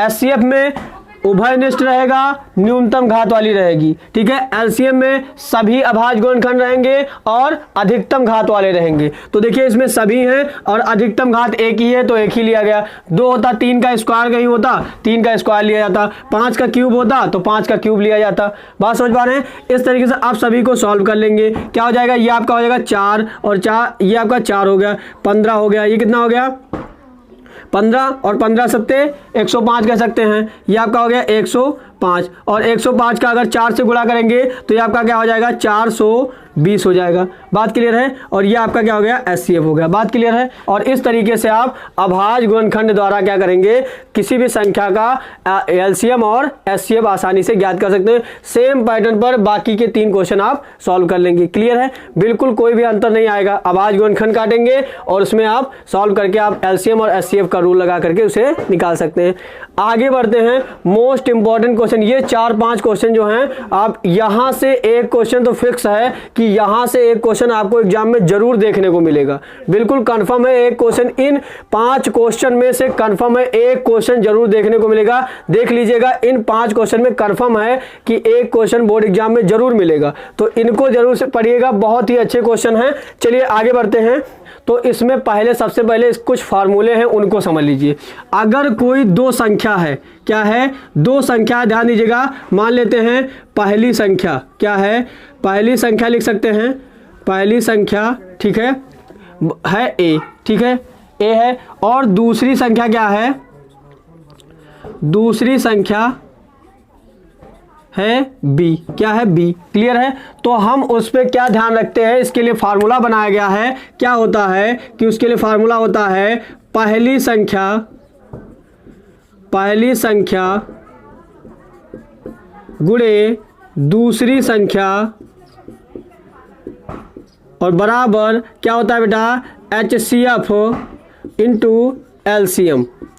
ये फार्मूला आपको ध्यान रखना है, बहुत ही इंपॉर्टेंट फार्मूला। इसी फार्मूले के आधार पर ये जितने क्वेश्चन दिए हुए हैं वो सारे के सारे क्वेश्चन आपके बड़े आसानी से सॉल्व हो जाएंगे। ठीक है, तो अब हम आगे बात करते हैं बेटा कि क्या करना है। यानी आप समझ गए, आप इसे देख करके ही समझ सकते हैं। आगे जो संख्या रखी है वो आपकी 306 जो है वो आपकी पहली संख्या हो गई और 657 जो है वो आपकी दूसरी संख्या हो गई। क्लियर है, और उसका क्या है, मासा दिया हुआ है और लासा यानी एलसीएम आपको ज्ञात करना है। देखिए तीन चीजें ऑटोमेटिक आपको दे चुकी हैं। तो ये आपका क्वेश्चन जो है, क्वेश्चन नंबर 5 कैसे लगाएंगे, दिया हुआ डायरेक्ट यहां लिखा हुआ है, सॉल्व कर लेंगे। जैसे ये पहली संख्या आपकी क्या है बेटा, 306। क्लियर, और दूसरी संख्या आपकी क्या है, 657। एक सेकंड में आप क्वेश्चन का आंसर देंगे और बराबर एचसीएफ क्या दिया है, 9 दिया है। एचसीएफ दिया है 9 और एलसीएम ही हमको क्या करना है, ज्ञात करना है। क्लियर है, आप अच्छे से सॉल्व कर सकते हैं। देखेंगे क्या होगा, 306 इंटू 657 और इस 9 को क्या करेंगे, नीचे भेज देंगे और बराबर आपका हो जाएगा एलसीएम। ठीक है, और आप देखेंगे ये 9 आपका कट जाएगा किससे, 9 त्रिक 27, 3 बजा और 9 चौक 36। बात क्लियर है। तो अब हम आगे बात करेंगे, ये आपका हो जाएगा 34 गुणे 657 बराबर ये आपका हो जाएगा एलसीएम। और आप इसे आसानी से इसका जब आप गुणा करेंगे तो आपका क्या आ जाएगा, 22,338। ठीक है, एलसीएम आपका आ जाएगा 22,338 और इसे आप आंसर दे सकते हैं। बात क्लियर है। तो आप एक सेकंड में इस फार्मूले की मदद से आप तुरंत आंसर इसका दे सकते हैं। सेम क्वेश्चन देखेंगे बेटा, क्या दिया हुआ है, यदि दो संख्याओं ए व बी का मासा 12 है और संख्याओं का गुणनफल क्या है, 3600 है, तो आप क्या करेंगे, लासा ज्ञात करेंगे। बात समझ पा रहे हैं, एचसीएफ दिया है और संख्याओं का गुणनफल दिया है, तो यही जो आपका पहली संख्या और दूसरी संख्या जो है वो आपका क्या है, संख्याओं का गुणनफल है। क्या करेंगे, रिवीजन आप लगाएंगे। हम यहाँ पर हिंट दे रहे हैं सवाल का, कैसे लगाना है बेटा। संख्याओं का गुणन, चाहे पहली संख्या गुणे दूसरी संख्या कहें और चाहे इन दोनों को क्या कहते हैं, संख्याओं का गुणनफल। तो संख्याओं का गुणनफल यानी इतनी की वैल्यू, पहली संख्या और दूसरी संख्या की वैल्यू जो है गुणनफल की, वो कितनी दे रखी है इसमें, 3600। क्या दे रखी है, 3600। ध्यान रखेंगे, पहली संख्या और दूसरी संख्या का गुणनफल कितना दे रखा है, 3600। और आपका क्या दे रखा है, एचसीएफ जो है वो आपका 12 दे रखा है। एलसीएम आप बड़ी आसानी से लगा सकते हैं। जैसे हिंट में बात करूं तो 3600 बराबर आप क्या लिखेंगे, 12 और इंटू एलसीएम।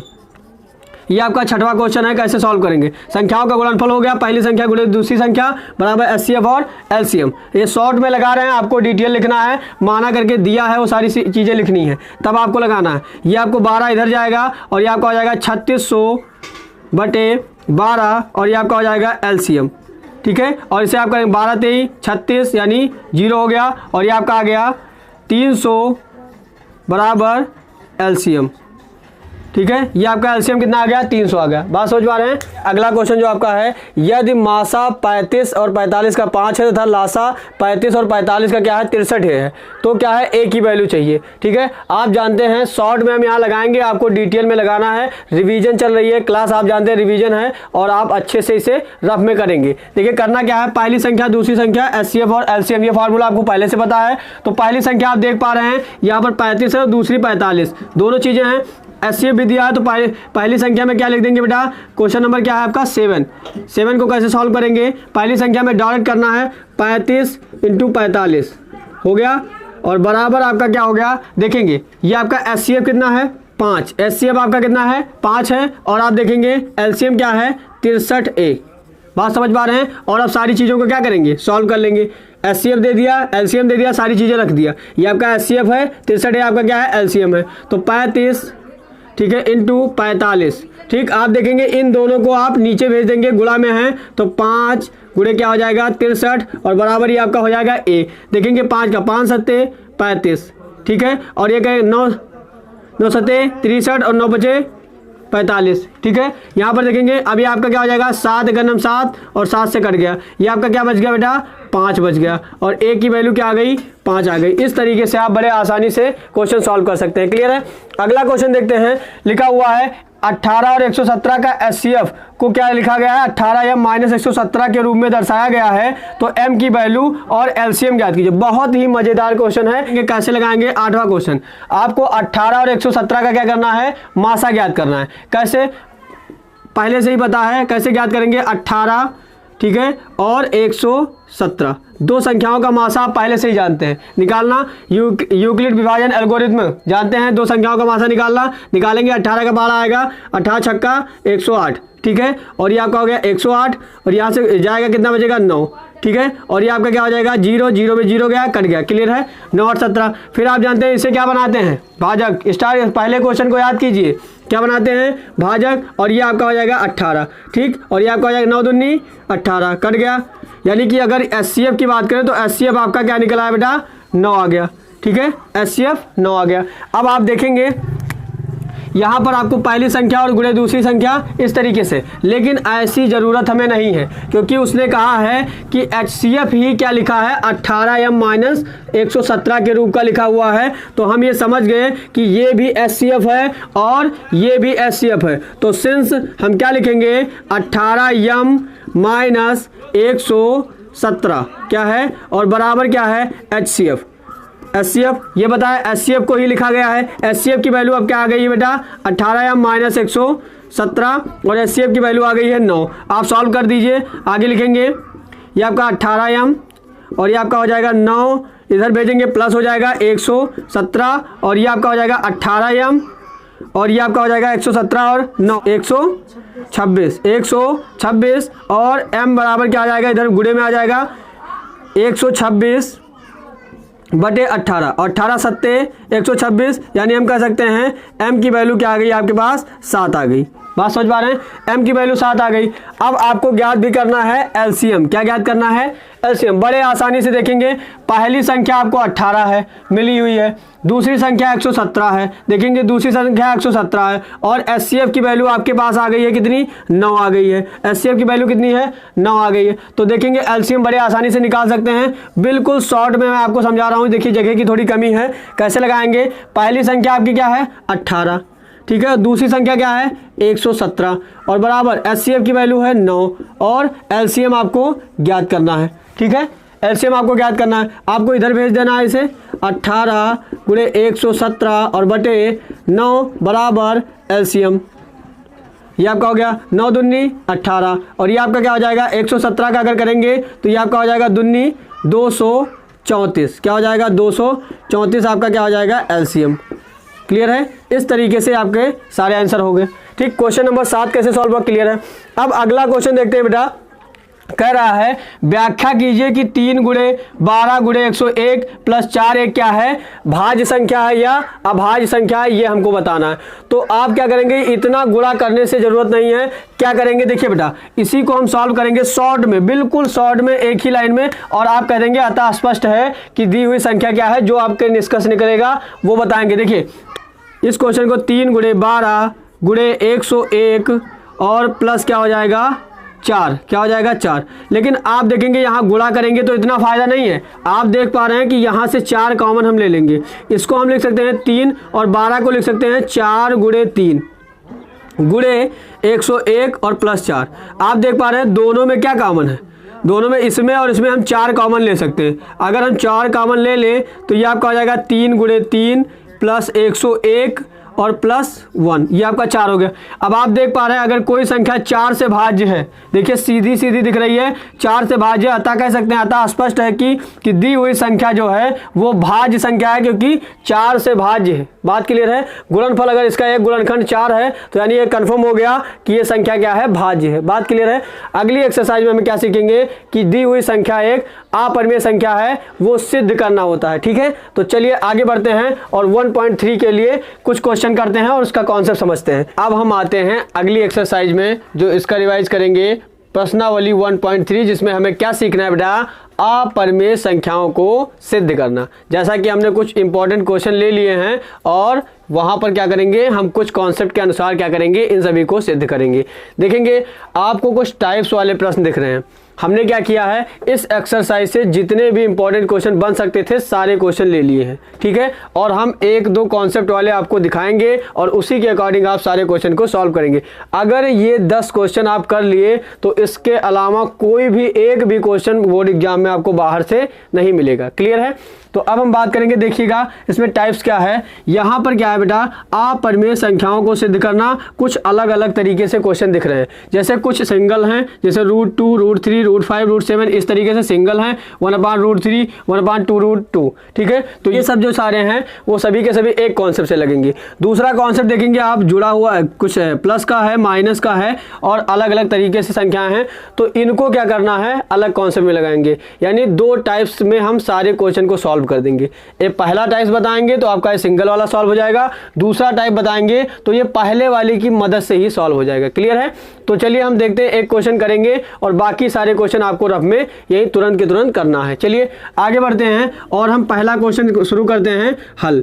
पहला क्वेश्चन जो हमारा होगा बेटा, हल करेंगे और आपको क्या करना है, √2 एक अपरिमेय संख्या है सिद्ध करना है। ठीक है, √2 अपरिमेय संख्या है, तो आप देखेंगे बेटा क्या करना है, अपरिमेय संख्या से हम ज़्यादा कुछ बातें नहीं लिख सकते हैं, लेकिन हम परिमेय संख्या के सहारे बहुत कुछ लिख सकते हैं। ठीक है, तो हमें क्या मानना होगा, जो अपरिमेय सिद्ध करना है उसी को परिमेय संख्या मानना होगा। पहला काम, अपरिमेय जिसे हमें सिद्ध करना है उसी को हमें परिमेय संख्या मानना होगा। क्लियर है? तो हम मानेंगे, माना √2 एक परिमेय संख्या है। क्लियर है? अगर परिमेय संख्या है तो आप जानते हैं परिमेय संख्याओं को P/Q के रूप में लिखा जा सकता है। तो हम अगले स्टेप में क्या लिख सकते हैं बेटा, कि √2 = P/Q। समझ पा रहे हैं? ब्रैकेट में आपको कुछ चीजें लिखनी होंगी। क्या लिखना होगा, जहां पर क्या है, जहां P व Q पूर्णांक हैं, क्या होंगे, पूर्णांक हैं। और फिर क्या लिखेंगे, तथा सहअभाज्य P व Q सहअभाज्य संख्याएं हैं, सहअभाज्य संख्याएं हैं। ठीक, इसका मतलब बताते हैं, सहअभाज्य संख्याएं क्या होती हैं, जिनका कोई भी उभयनिष्ठ गुणनखंड ना हो। समझ पा रहे हैं? कोई भी उभयनिष्ठ अभाज्य गुणनखंड ना हो, यानी P और Q का कोई भी उभयनिष्ठ अभाज्य गुणनखंड नहीं होना चाहिए। जैसे अगर हम बात करें, लिखा है 6 और लिखा है 8। ठीक है, तो 6 को हम क्या लिख सकते हैं, 2 × 3, और 8 को क्या लिख सकते हैं, 2 × 2 × 2, यानी अभाज्य गुणनखंड इसका उभयनिष्ठ मिल गया 2 और 2, इसलिए 6 और 8 सहअभाज्य संख्या नहीं है। क्लियर है? यानी किसी इसका P और Q का अभाज्य गुणनखंड नहीं होना चाहिए। अगर हम बात करें 2 और 3 सहअभाज्य गुणनखंड, सहअभाज्य संख्याएं हैं, क्योंकि 2 और 3 का कोई भी उभयनिष्ठ अभाज्य गुणनखंड नहीं है। क्लियर है? तो आगे बढ़ेंगे और हम देखते हैं क्या करना होगा। आप मान लीजिए इसे समीकरण 1 और लिख देंगे समीकरण, क्या लिखेंगे बेटा, समीकरण 1 का वर्ग करने पर। ठीक, वर्ग कर दिए, तो वर्ग करेंगे तो आप जानते हैं ये आपका हो जाएगा √2 का स्क्वायर और ये आपका हो जाएगा P/Q का स्क्वायर। ठीक है, क्लियर है? आगे देखें बेटा, ये आपका हो जाएगा 2 और ये आपका हो जाएगा P²/Q²। समझ पा रहे हैं? अब आप देखिए हमें क्या करना होगा, 2 को इधर लाना होगा और Q को इधर भेजना होगा। तो हम क्या कर सकते हैं, लिख सकते हैं Q² = P²/2। समझ पा रहे हैं? देखिएगा हम 2 को क्या कर दिए, नीचे भेज दिए और Q को उधर भेज दिए। क्लियर है? समझ पा रहे हैं? तो ये आपका बन गया। अब हमें यहाँ पर विशेष ध्यान देना होगा। क्या ध्यान देंगे, चलिए इसे मान लेते हैं बेटा समीकरण 2। बहुत ही अच्छा कॉन्सेप्ट है, थोड़ा जगह की कमी है बेटा, तो इसलिए कमी जगहों में लिखा जा रहा है कि सबसे पहले हम माने ही हैं कि Q एक पूर्णांक है, Q एक पूर्णांक है, ये आपने पहले ही मान रखा है, Q एक पूर्णांक है। अब हम बात करेंगे बेटा, अगर Q एक पूर्णांक है तो Q² भी एक पूर्णांक है, Q² भी एक पूर्णांक है। ठीक, क्यों? अगर हम कहें कि 4 पूर्णांक है तो 4 का स्क्वायर यानी जो 16 होगा वो भी पूर्णांक होगा, तो इसलिए कह सकते हैं। आगे देखेंगे बेटा, तो अब ये आपका हो गया। तो इस प्रकार अगर Q² एक पूर्णांक है तो हम ये कह सकते हैं, क्या कह सकते हैं, कि P²/2 भी एक पूर्णांक होगा। ठीक, देखिए कैसे, क्यू स्क्वायर अगर पूर्णांक है और इसी के बराबर लिखा हुआ है पी स्क्वायर अपान 2, तो पी स्क्वायर अपान 2 जो है वो भी पूर्णांक होगा, दोनों बराबर हैं आपस में। क्लियर है? तो अगर ये बात है तो पूर्णांक होगा। इससे एक बात और पता चलेगी, क्या पता चलेगी? अगर पी स्क्वायर अपान 2 पूर्णांक है तो सिंपल सी बात है कि पी स्क्वायर क्या होगा? 2 से विभाज्य होगा, 2 से विभाज्य। क्लियर है? कैसे? पूर्णांक आप जानते हैं, पूर्णांक पूरी की पूरी संख्या आती है 5, 7, -8, -9 या 11। ये पूरी की पूरी संख्या, अगर कोई पूरी की पूरी संख्या आ रही है तो ही वो पूर्णांक होती है। तो आप समझ गए, अगर ये पूर्णांक है तो ये कंफर्म है कि पी स्क्वायर 2 से क्या होगा? भाज्य होगा। क्लियर है? तो अब हम बात करेंगे, अगर पी स्क्वायर 2 से भाज्य है तो पी भी क्या कहेंगे? पी भी 2 से विभाज्य होगा।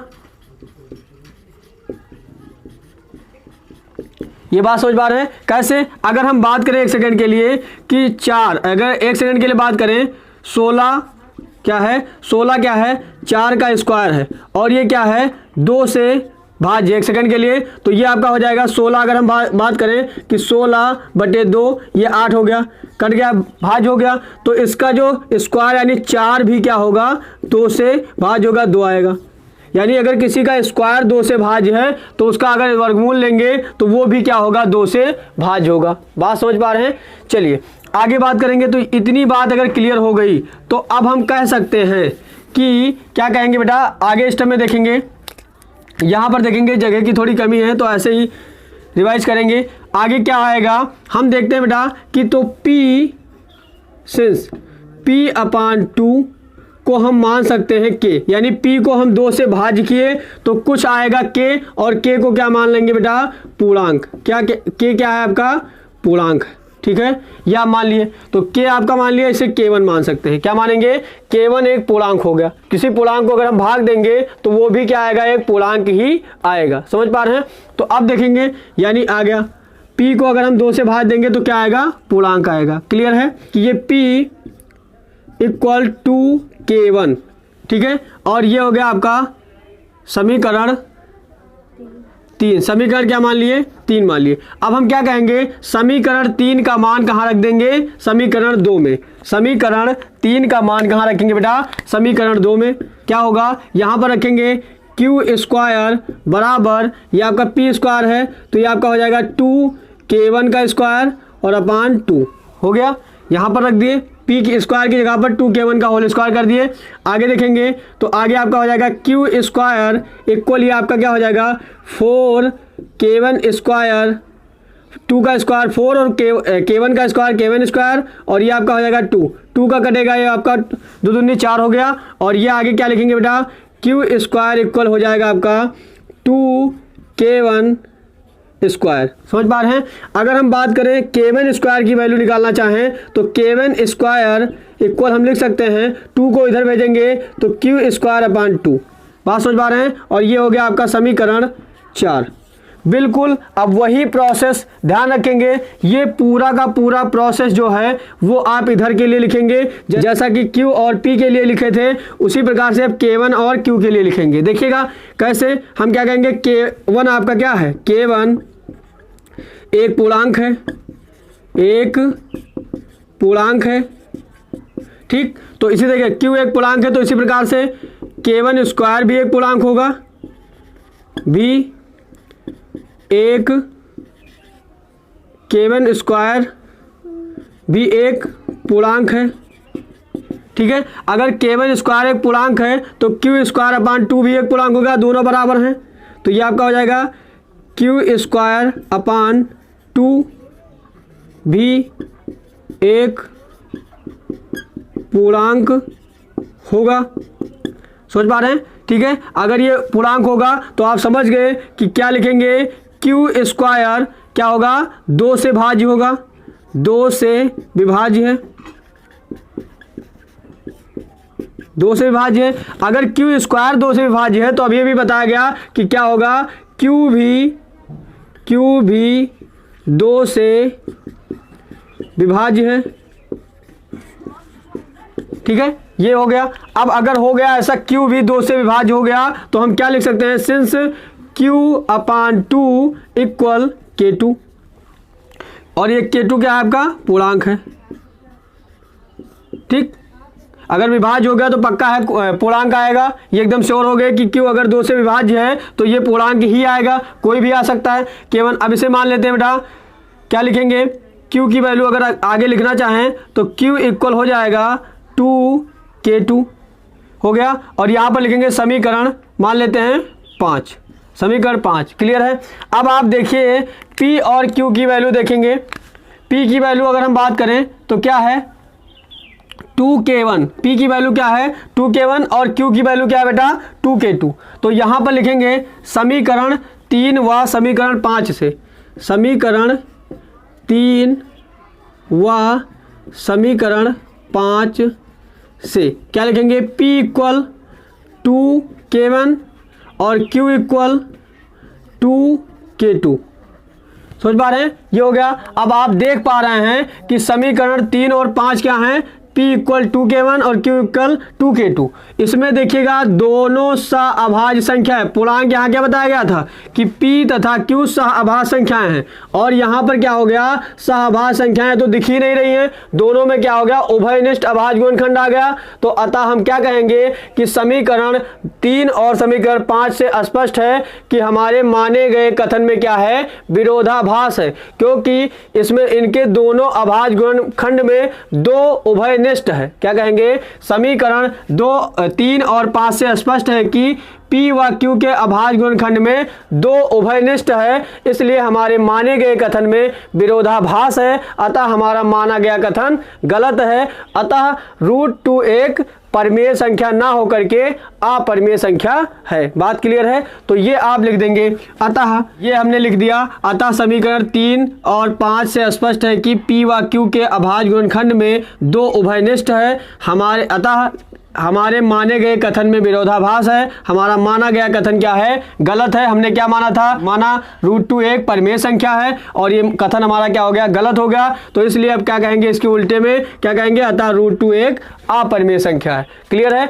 इसी प्रकार से जो कॉन्सेप्ट आपको दिखाना है, यही कॉन्सेप्ट आप √2 के लिए जो अप्लाई किए हैं वही √3 के लिए, वही कॉन्सेप्ट √3 के लिए, √5 के लिए, 7 के लिए, और आपको √1/√3 1/2√2 इसमें क्या करना है, थोड़ा सा अंतर करना है, इसे पलट देना है। जहां पर P/Q है वहां Q/P हो जाएगा, बस और कुछ परिवर्तन नहीं आएगा। और यहां पर भी इसको भी 2 को इधर भेज देना है और Q/P हो जाएगा। क्लियर है। तो ये 6 क्वेश्चन आप बिल्कुल इसी तरीके से लगा सकते हैं। अब बात आई इन क्वेश्चनों की कि इन 4 क्वेश्चन को कैसे सॉल्व करेंगे, तो वो सेकेंड टाइप का है, इन्हीं की मदद से हम इन सभी क्वेश्चन को सॉल्व करेंगे। क्लियर है। एक क्वेश्चन इसका बताते हैं और इसी के सहारे आप बाकी 3 क्वेश्चन भी कर लेंगे। क्लियर है। चलिए आगे बढ़ते हैं और अगला क्वेश्चन देखते हैं।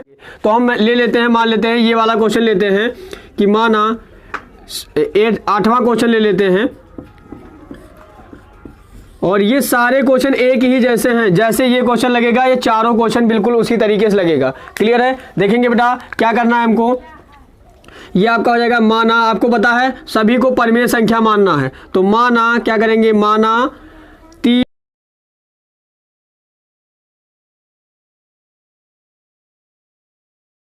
ठीक, ये मान लिए। अगर परिमेय संख्या है तो आप जानते हैं परिमेय संख्या को P/Q के रूप में लिखा जाता है। तो आप क्या करेंगे, सिंस 3 - 5 √2 क्या है बराबर P/Q, और वही चीजें लिखनी है। क्या लिखना है जो अभी भी लिखे हैं, जितनी बातें आपको हर एक क्वेश्चन में लिखनी है, जहां P व Q पूर्णांक हैं तथा दोनों सहअभाज्य संख्याएं हैं। क्लियर है। अब आगे हम बढ़ेंगे तो क्या करना है, इनको हमें √2 को अलग करना है। हमेशा इन टाइप के क्वेश्चन में आपको क्या करना है, जो रूट वाला होगा उसे एक पक्ष में करना है और बाकी सभी को दूसरे पक्ष में रखना है। क्लियर है। तो आप देखेंगे हमें √2 को अलग करना है, तो सबसे पहले क्या करना है, आगे देखेंगे ये माइनस है, इसको इधर ले आएंगे और ये प्लस, इधर P/Q को उधर भेज देंगे, तो ये आपका हो जाएगा 3 - P/Q, और ये आपका हो जाएगा 5 √2। ये माइनस वाला इस बार आ गया, प्लस हो गया। अब आप देख पा रहे हैं इसे सॉल्व करेंगे तो ये आपका हो जाएगा 3Q - P/ क्यू हो गया, और ये आपका हो गया 5√2। क्लियर है।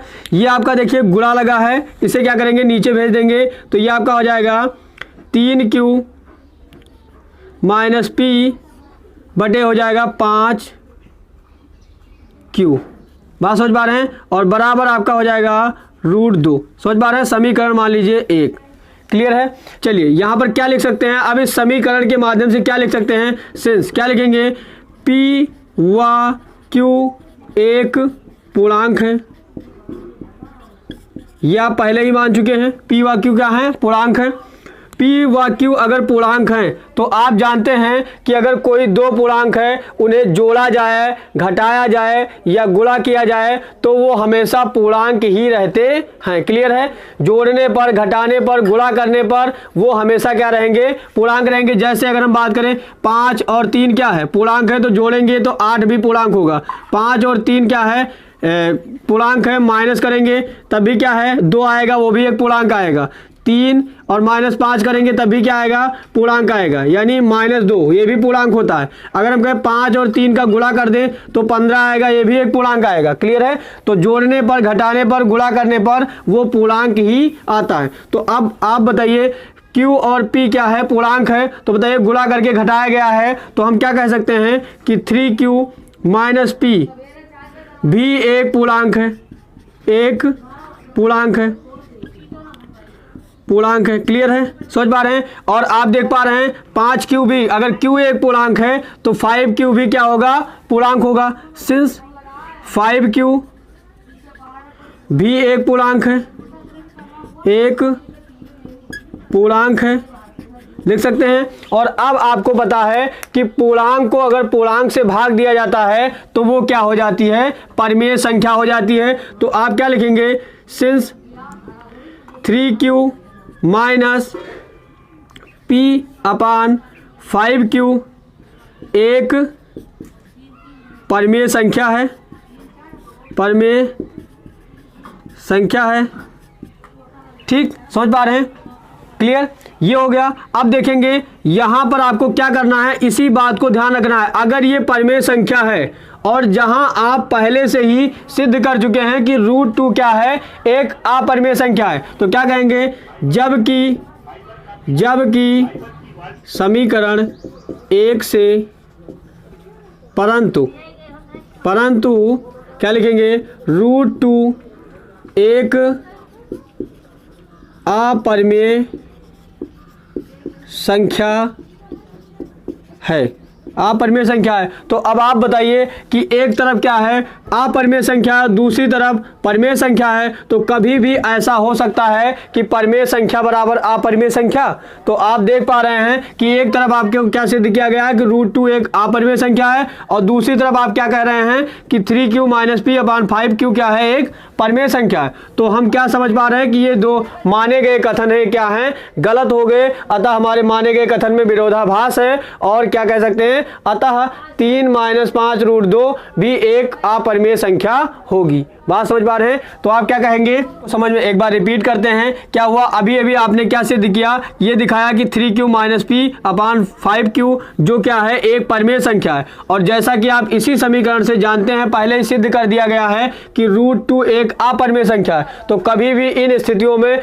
अपरिमेय संख्या और परिमेय संख्या कभी भी आपस में बराबर नहीं हो सकती है। तो हम क्या कहेंगे, परंतु √2 एक अपरिमेय संख्या है, हमारे माने गए कथन में क्या है, विरोधाभास है, इसलिए क्या है, हमारा माना गया कथन गलत है। अतः 3 - 5 √2 क्या है, एक अपरिमेय संख्या है। बात क्लियर है। तो ये जो हम माने थे इसका उल्टा साबित हो गया, और हम ऐसे क्वेश्चन को हमेशा क्या करेंगे, उनके पहले वाली जो संख्याएं सिद्ध की गई हैं उन्हीं की मदद से हम हमेशा सिद्ध करेंगे। तो ऐसे इसी प्रकार से आप जानते हैं यहाँ √3 की वैल्यू से हो जाएगा, √3 को भी अपरिमेय दिखाएंगे और सेम पैटर्न पर लग जाएगा। बिल्कुल आपको क्या करना है, रूट वाले को सबसे एक पक्ष में रखना है और बाकी को दूसरे पक्ष में भेज देना है। एक तरफ आपका क्या हो जाएगा, परिमेय, और दूसरी तरफ क्या हो जाएगा, अपरिमेय, और विरोधाभास हो जाएगा, जिससे आप इन सभी क्वेश्चन को क्या करेंगे, अपरिमेय संख्या सिद्ध कर देंगे। क्लियर है।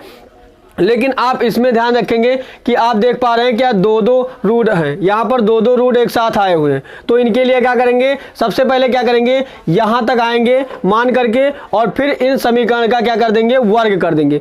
वर्ग करेंगे तो ये √2 का वर्ग और √3 का वर्ग करने पर ये गायब हो जाएगा और आपका 2√3 का गुणा होकर के √6 बन जाएगा। क्लियर है। तो यहाँ से हो जाएगा √6 और √6 को भी क्या कह देंगे आप अपरिमेय संख्या कह सकते हैं। ठीक है। और यहाँ पर देखेंगे इसको भी वर्ग करेंगे तो ये भी गायब हो जाएगा, ये भी गायब हो जाएगा और क्या होगा, √3 और √5 का गुणा होगा तो √10 बन जाएगा। क्लियर है। तो इस तरीके से आप रूट को गुणा करके सॉल्व करेंगे और आगे इन सभी क्वेश्चन को भी बिल्कुल सेम पैटर्न पर ही सॉल्व कर दिया जाएगा। क्लियर है। रफ में तुरंत करेंगे जिससे आपको दोनों कॉन्सेप्ट क्लियर हो जाएंगे। एक पहला जो स्वयं से प्रूफ किया जाता है, दूसरे टाइप्स में पहले वाले की मदद से लेकर के हम दूसरा वाला सिद्ध करते हैं। बात समझ पा रहे हैं। तो ये दोनों टाइप्स हैं। ये 10 क्वेश्चन अगर आपने कर लिए तो बोर्ड एग्जाम में इससे बाहर कोई भी क्वेश्चन आने वाला नहीं है। क्लियर है। अब आगे बढ़ते हैं और चौथी एक्सरसाइज हमारी आती है प्रश्नावली 1.4 संख्याओं का शांत व अशांत दशमलव प्रसार ज्ञात करना। बहुत ही आसान, बहुत ही मजेदार टॉपिक है। बस ज्यादा इतनी देर तक आप बने हैं तो थोड़ी देर, मात्र 15 मिनट की क्लास और बची है और सारी चीजें रिवाइज हो जाएंगी। पूरे चैप्टर से एक भी नंबर आपका कहीं भी जाने वाला नहीं है। तो अभी तक अगर मेहनत कर रहे हैं तो बस 15 मिनट की क्लास और बची है और सारी चीजें क्लियर हो जाएंगी। चलिए आगे बढ़ते हैं। अब हमारी ये इस चैप्टर की लास्ट एक्सरसाइज रिवाइज करेंगे और बहुत अच्छे से अभी तक जैसे पढ़ते आए हैं ये भी एकदम उसी कॉन्सेप्ट के साथ, पहले कॉन्सेप्ट फिर उसका क्वेश्चन देखेंगे। इसमें हमें क्या जानना है, देखिए पहले ही लिखा है प्रश्नावली 1.4 में संख्याओं का शांत व अशांत दशमलव प्रसार ज्ञात करना। ठीक है। तो ये हो गया शांत दशमलव प्रसार और ये हो गया अशांत आवर्ती दशमलव प्रसार। ये क्या होता है पहले कौन से समझते हैं। शांत दशमलव प्रसार क्या होता है, ये परिमेय संख्या के लिए बात कर रहे हैं। तो परिमेय संख्या क्या होती है, P/Q। इसमें आपको P से मतलब नहीं है, यानी अंश से कोई मतलब नहीं है। हर को देखना है यानी Q को देखना है, Q को देखना है और Q का अभाज्य गुणनखंड काटना है। क्या करना है, Q का अभाज्य गुणनखंड काटना है और उसमें क्या हो कि हमेशा आपको उसके अभाज्य गुणनखंड में केवल 2 और 5 ही दिखने चाहिए। अगर केवल 2 और 5 दिख रहे हैं तो वो आपका क्या हो जाएगा, शांत दशमलव प्रसार हो जाएगा। क्लियर है। अभी वो क्वेश्चन करेंगे तो आपको और डिटेल में समझ में आएगा। यानी इतना समझिए, क्यों यानी हर को लेना है और उसका अभाज्य गुणनखंड काटना है और जिसमें क्या हो केवल 2 और केवल 5 ही दिखाई दे या दोनों दिखाई दे तो आप ये कह सकते हैं कि ये जो दशमलव प्रसार है वो शांत दशमलव प्रसार है। क्लियर है। आगे देखेंगे इसमें सीधा सीधा लिखा है जहां m और n पूर्ण संख्याएं यानी 2 एक से अधिक बार आ सकता है, 5 एक से अधिक बार आ सकता है, लेकिन अभाज्य गुणनखंड में केवल 2 और 5 हो या दोनों हो। क्लियर है। आगे देखेंगे Q के अभाज्य गुणनखंडों में केवल 2 या केवल 5 या फिर क्या 2 और 5 दोनों आ जाएं तो वो दशमलव प्रसार कैसा होगा, शांत दशमलव प्रसार होगा। ठीक है। आगे देखते हैं यहां पर अशांत आवर्ती दशमलव प्रसार क्या होता है। P और P से कोई मतलब नहीं, अंश से कोई मतलब नहीं, हर से मतलब है। ध्यान दीजिएगा क्या है लिखा हुआ है Q नॉट इक्वल टू 2 की पावर m और 5 की पावर n। इसमें क्या है m n क्या है, पूर्ण संख्याएं हैं। यहां पर क्या लिखा है सीधा ये समझिए, Q के अभाज्य गुणनखंड में 2 और 5 के अलावा एक कोई और गुणनखंड हो। समझ पा रहे हैं, एक कोई और गुणनखंड हो। जैसे 2 और 5 आ जाए कोई बात नहीं, लेकिन उसके अलावा जैसे 3 आ जाए, 7 आ जाए, 13 आ जाए, 11 आ जाए तो तुरंत क्या हो जाएगा, वो आपका अशांत आवर्ती दशमलव प्रसार हो जाएगा। 2 आए या ना आए लेकिन अगर कोई अन्य आ गया तो क्या हो जाएगा, वो अशांत आवर्ती दशमलव प्रसार हो जाएगा। क्लियर है। आगे हम देखते हैं, हम बात करेंगे तो ये आपका क्या देखेंगे, आगे क्वेश्चन जब करेंगे हम आते हैं क्वेश्चन पर समझते हैं। देखिएगा हम क्या लेंगे, P/Q के लिए अगर हम बात करें तो Q बराबर है यहाँ पर 8। देखिए Q बराबर क्या है, 8 है। तो 8 का हम गुणनखंड काटेंगे, 8 का देखेंगे 2 करेंगे ये आपका 4 हो जाएगा, 2 से करेंगे ये आपका 2 हो जाएगा और ये आप देखेंगे 2 का आएगा 2, 1 हो गया। क्लियर है। ये आपका देखिए अब आप लिख सकते हैं इसको, क्या लिख लिए, ये आपको आ गया 2 की पावर 3 यानी कितनी बार आया है, 2। और आप देख पा रहे हैं कि ये इस रूप का है, क्या है, Q बराबर 2 की पावर 3 और 5 की पावर अगर कुछ नहीं है तो क्या लिखेंगे, 0। क्या लिखेंगे, तो देखिए ये इस रूप का है, अतः क्या है लिख देंगे यहाँ पर शांत दशमलव प्रसार। क्या लिखेंगे, क्लियर है। इसी प्रकार से अगर हम बात करें तो यहाँ पर देखेंगे 125 के लिए अगर बात करें, 125 के लिए अगर हम बात कर रहे हैं तो ये क्या हो जाएगा बेटा, 125 का काटेंगे ये आपका आ जाएगा 5, ये आपका हो जाएगा 25, ये आपका आ गया 5, ठीक है, और ये आपका क्या आ गया 5, ठीक है, 1 हो गया। क्लियर है। तो आप देख पा रहे हैं कि 125 को हम क्या लिख पा रहे हैं, यानी q बराबर 125 और बराबर आप लिख सकते हैं 5 की पावर 3। तो यहाँ पर लिखेंगे q बराबर क्या हो जाएगा, 2 की पावर अगर कुछ नहीं है तो 0 और 5 की पावर क्या है 3। देखिए इस रूप का अगर मिल गया तो वो आपका क्या हो जाएगा बेटा, शांत दशमलव प्रसार हो जाएगा। क्लियर है। आगे देखेंगे इसी प्रकार से अगर हम बात करते हैं 80 के लिए, क्या बात करेंगे, 80 के लिए बात करेंगे तो 80 को काटेंगे, ये आपका हो जाएगा 2 और ये आपका बन जाएगा 40, फिर 2 से काटेंगे 20 और फिर क्या करेंगे 2 से काटेंगे 10 और फिर क्या करेंगे 2 से काटेंगे 5 और फिर 5 से काटेंगे 1। क्लियर। तो आप देख पा रहे हैं 2 कितनी बार है, 4 बार है, 5 1 बार है। तो आप लिख सकते हैं q इक्वल 2 की पावर क्या लिख सकते हैं 4 और इंटू 5 की पावर क्या लिख सकते हैं 1। क्लियर है। ये इस रूप का मिल गया तो इसका भी दशमलव प्रसार क्या होगा, शांत होगा। क्लियर है। अब आप देखेंगे कि अशांत कैसे मिलेगा। अशांत की अगर बात करें, देखिए केवल 2 मिल रहा है और 2 और 5 दोनों आ गए, ठीक है, तो ये शांत हो गया। अन्य अभी कोई गुणनखंड इन सवालों में नहीं आया है, ऐसे भी 20 का भी निकाल लेंगे, सेम क्वेश्चन है, लग जाएगा। आगे देखेंगे अब ऐसे कुछ क्वेश्चन होंगे जो डायरेक्ट दिख रहे होंगे। अब आप देखिए इसमें जो क्वेश्चन है बेटा वो कैसा है, वो आप देखेंगे 2 की पावर है 5 की, यानी सिंस ऐसे देखेंगे और q बराबर ये आपका कैसा है 2 की पावर 3 और 5 की पावर 2, यानी हम कह सकते हैं ये आपका क्या है q बराबर 2 की पावर m और इंटू 5 की पावर n के रूप का है, के रूप का है। तो क्या होगा, दशमलव प्रसार क्या होगा, शांत दशमलव प्रसार, क्या लिख देंगे है। ठीक, समझ पा रहे हैं। इसी प्रकार से आप देखिए अब यहाँ पर देखेंगे ये क्या है, सिंस q की वैल्यू अगर हम देखें तो क्या है 2 की पावर 2, 5 की पावर 7 और 7 की पावर 5। देखिए एक्स्ट्रा आ गया, ये गुणनखंड क्या आ गया, एक्स्ट्रा आ गया। तो सिंस क्या कहेंगे q नॉट इक्वल टू 2 की पावर m इंटू 5 की पावर n। समझ पा रहे हैं, ये आपका हो जाएगा। क्लियर है। तो ये कहेंगे अशांत, इसके लिए क्या लिखेंगे, अशांत आवर्ती दशमलव प्रसार। ठीक है। इसी प्रकार से आप इसका भी क्वेश्चन कर लेंगे, बिल्कुल जैसे ऐसे लगाया गया है। 50 का गुणनखंड काटेंगे और आप ये देख करके बताएंगे कि इसमें 2 5 के अलावा अन्य कोई गुणनखंड आ रहा है। अगर अन्य कोई आ रहा है तो उसका दशमलव प्रसार क्या होगा, अशांत आवर्ती दशमलव प्रसार होगा। और अगर अन्य नहीं, केवल 2 आ जाए या केवल 5 आ जाए और या 5 और 2 दोनों आ जाएं तो वो हमेशा क्या होगा, शांत दशमलव प्रसार होगा। क्लियर है। इस तरीके से ये लास्ट एक्सरसाइज के जो कॉन्सेप्ट थे शांत दशमलव प्रसार और अशांत दशमलव प्रसार के, यहां से बाहर कोई भी क्वेश्चन आने वाला नहीं है। क्लियर है। बिल्कुल आपको क्यू को देखना है और उसी के आधार पर शांत दशमलव प्रसार, अशांत आवर्ती दशमलव प्रसार बता देना है। अब एक क्वेश्चन रह गया है, देखेंगे इस पर समझते हैं। ऐसे क्वेश्चन भी पूछे जाते हैं कि बिना भाग दिए 15/4 प्लस 5/40 को दशमलव रूप में व्यक्त कीजिए। क्या करना होता है, करेंगे भाग नहीं देना है, उसने भाग देने के लिए मना किया है। तो ये आपका हो गया बेटा 15/4 और प्लस क्या लिखा है 5/40। क्लियर है। भाग नहीं देना है, किसी प्रकार से भाग हमको नहीं देना है। पहले हमें इसे क्या करना होगा, 2 और 5 के रूप में लिखना होगा। 2 और 5 के रूप में लिखना होगा। क्या लिखेंगे, 15/4 को हम क्या लिख सकते हैं, 2 × 2 लिख सकते हैं, प्लस 5/40 को क्या लिख सकते हैं बेटा, 10 × 4 लिख सकते हैं। क्लियर है। इसको 2 और 5 के रूप में बनाना है।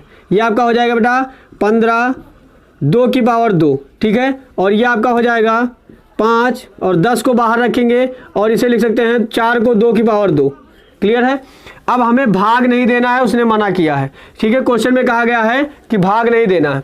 तो अब आप देखिए कि क्या ऐसा करें, अगर 5 का जोड़ा, आप जानते हैं कि 2 × 5 हमेशा क्या बनता है 10। अगर हर में 10 आ जाए, 100 आ जाए, 1000 आ जाए, इस तरीके से अगर हर में आ जाए तो हमें भाग देने की जरूरत नहीं पड़ती है। वो ऑटोमेटिक क्या होता है, दशमलव लगा दिया जाता है, 0 देख करके दशमलव लगा दिया जाता है। क्लियर है।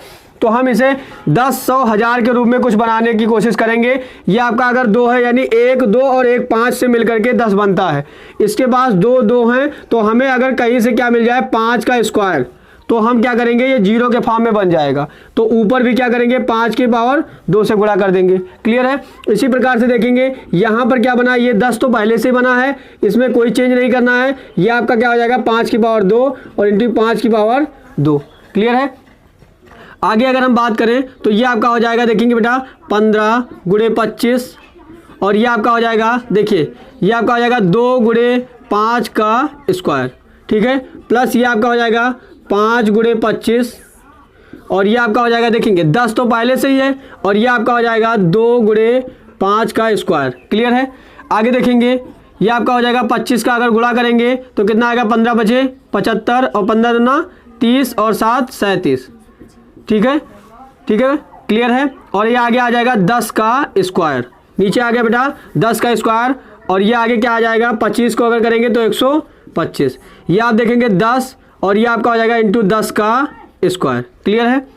ये आप देख पा रहे हैं 375 बटे आपका हो जाएगा 100। क्लियर है। प्लस ये आपका हो जाएगा कितना, 125 बटे हो जाएगा ये आपका 100 और 100 इंटू 100 यानी कि हो जाएगा टोटल 1000। ठीक है। अब 100 को और 1000 में देखना है तो इधर क्या करना होगा, 10 गुणे 10। ठीक है। और ये आपका हो जाएगा 3750 बटे 1000 और प्लस ये आपका हो जाएगा 125 बटे 1000। ठीक है। हर दोनों का बराबर हो गया। ठीक है। तो आगे क्या लिखेंगे बेटा, आगे लिखेंगे 3750 और प्लस 125 और बटे में क्या लिखेंगे, 1000। ठीक है। ये आप देखेंगे आगे लिखेंगे, ये आपका हो जाएगा 3875 और ये आपका हो जाएगा 1000। क्लियर है। 1000 हो जाएगा तो आप देखेंगे 3 जीरो है तो अंक क्या लग जाएगा, 3 दशमलव के बाद ये 3.875 और ये आपका क्या हो गया, दशमलव रूप में व्यक्त हो गया, यानी बिना भाग दिए क्या हो गया, दशमलव रूप में। आपको पता है जितने क्या होते हैं, हर में जितने जीरो होते हैं उतने अंक के बाद क्या होता है, दशमलव लग जाता है। ठीक है। तो ऐसे क्वेश्चन अगर आए कि बिना भाग दिए दशमलव रूप में व्यक्त कीजिए तो हमेशा आपको क्या करना है, हर में 2 और 5 का जोड़ा बनाना है, 2 और 5 का जोड़ा बनाना है। उसी रूप में वो आप ऑटोमेटिक क्या हो जाएगा, 10, 100, 1000 इसके फॉर्म में बन जाएगा और जिससे आप आसानी से क्या करेंगे, उसका दशमलव रूप व्यक्त कर देंगे। ठीक है। क्वेश्चन आ जाए कि 6 की पावर मान लीजिए लिखा है n और इसके 6 के पावर के इकाई का अंक है, बताइए कि शून्य होगा या नहीं होगा। ऐसा क्वेश्चन करेगा कि 6 की पावर n लिखा है और इसका जो इकाई का अंक है वो शून्य है या नहीं है, इसलिए बताने का आता है। तो आपको कुछ नहीं करना है, उसका अभाज्य गुणनखंड निकालना है। क्या निकलेगा बेटा, 2 गुणे 3 और इसकी पावर n। और आप जानते हैं कि अगर ये किसी भी हाल में 2 और 5 नहीं है, 2 और 5 जब तक नहीं आएंगे तब तक क्या होगा, इकाई का अंक जो होगा वो 0 नहीं होगा। क्लियर है। इस तरीके से भी क्वेश्चन आते हैं तो आप कह सकते हैं, आता स्पष्ट है कि 6 के अभाज्य गुणनखंड में 2 और 5 अभाज्य गुणनखंड में एक भी जोड़ा नहीं है, इसलिए क्या कह सकते हैं, 6 की पावर n का जो है इकाई अंक वो 0 पर समाप्त नहीं होगा। इस तरीके से भी क्वेश्चन पूछे जाते हैं। चलिए, ये था पूरे चैप्टर का 1 शॉर्ट रिवीजन।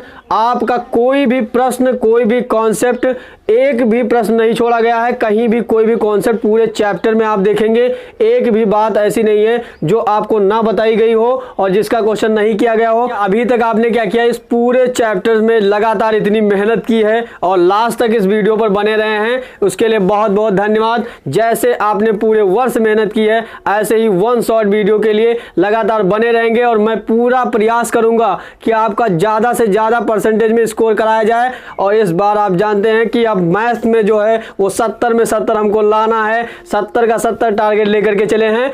तो आपके लिए है 2 लाइनें, ना पढ़ने के लिए आपके पास 1000 बहाना है। ये फैसला तो आपका है कि जिंदगी भर दूसरों का स्टेटस देखते रहना है या खुद का भी एक अपना स्टेटस बनाना है। तब तक के लिए जय हिंद, जय भारत।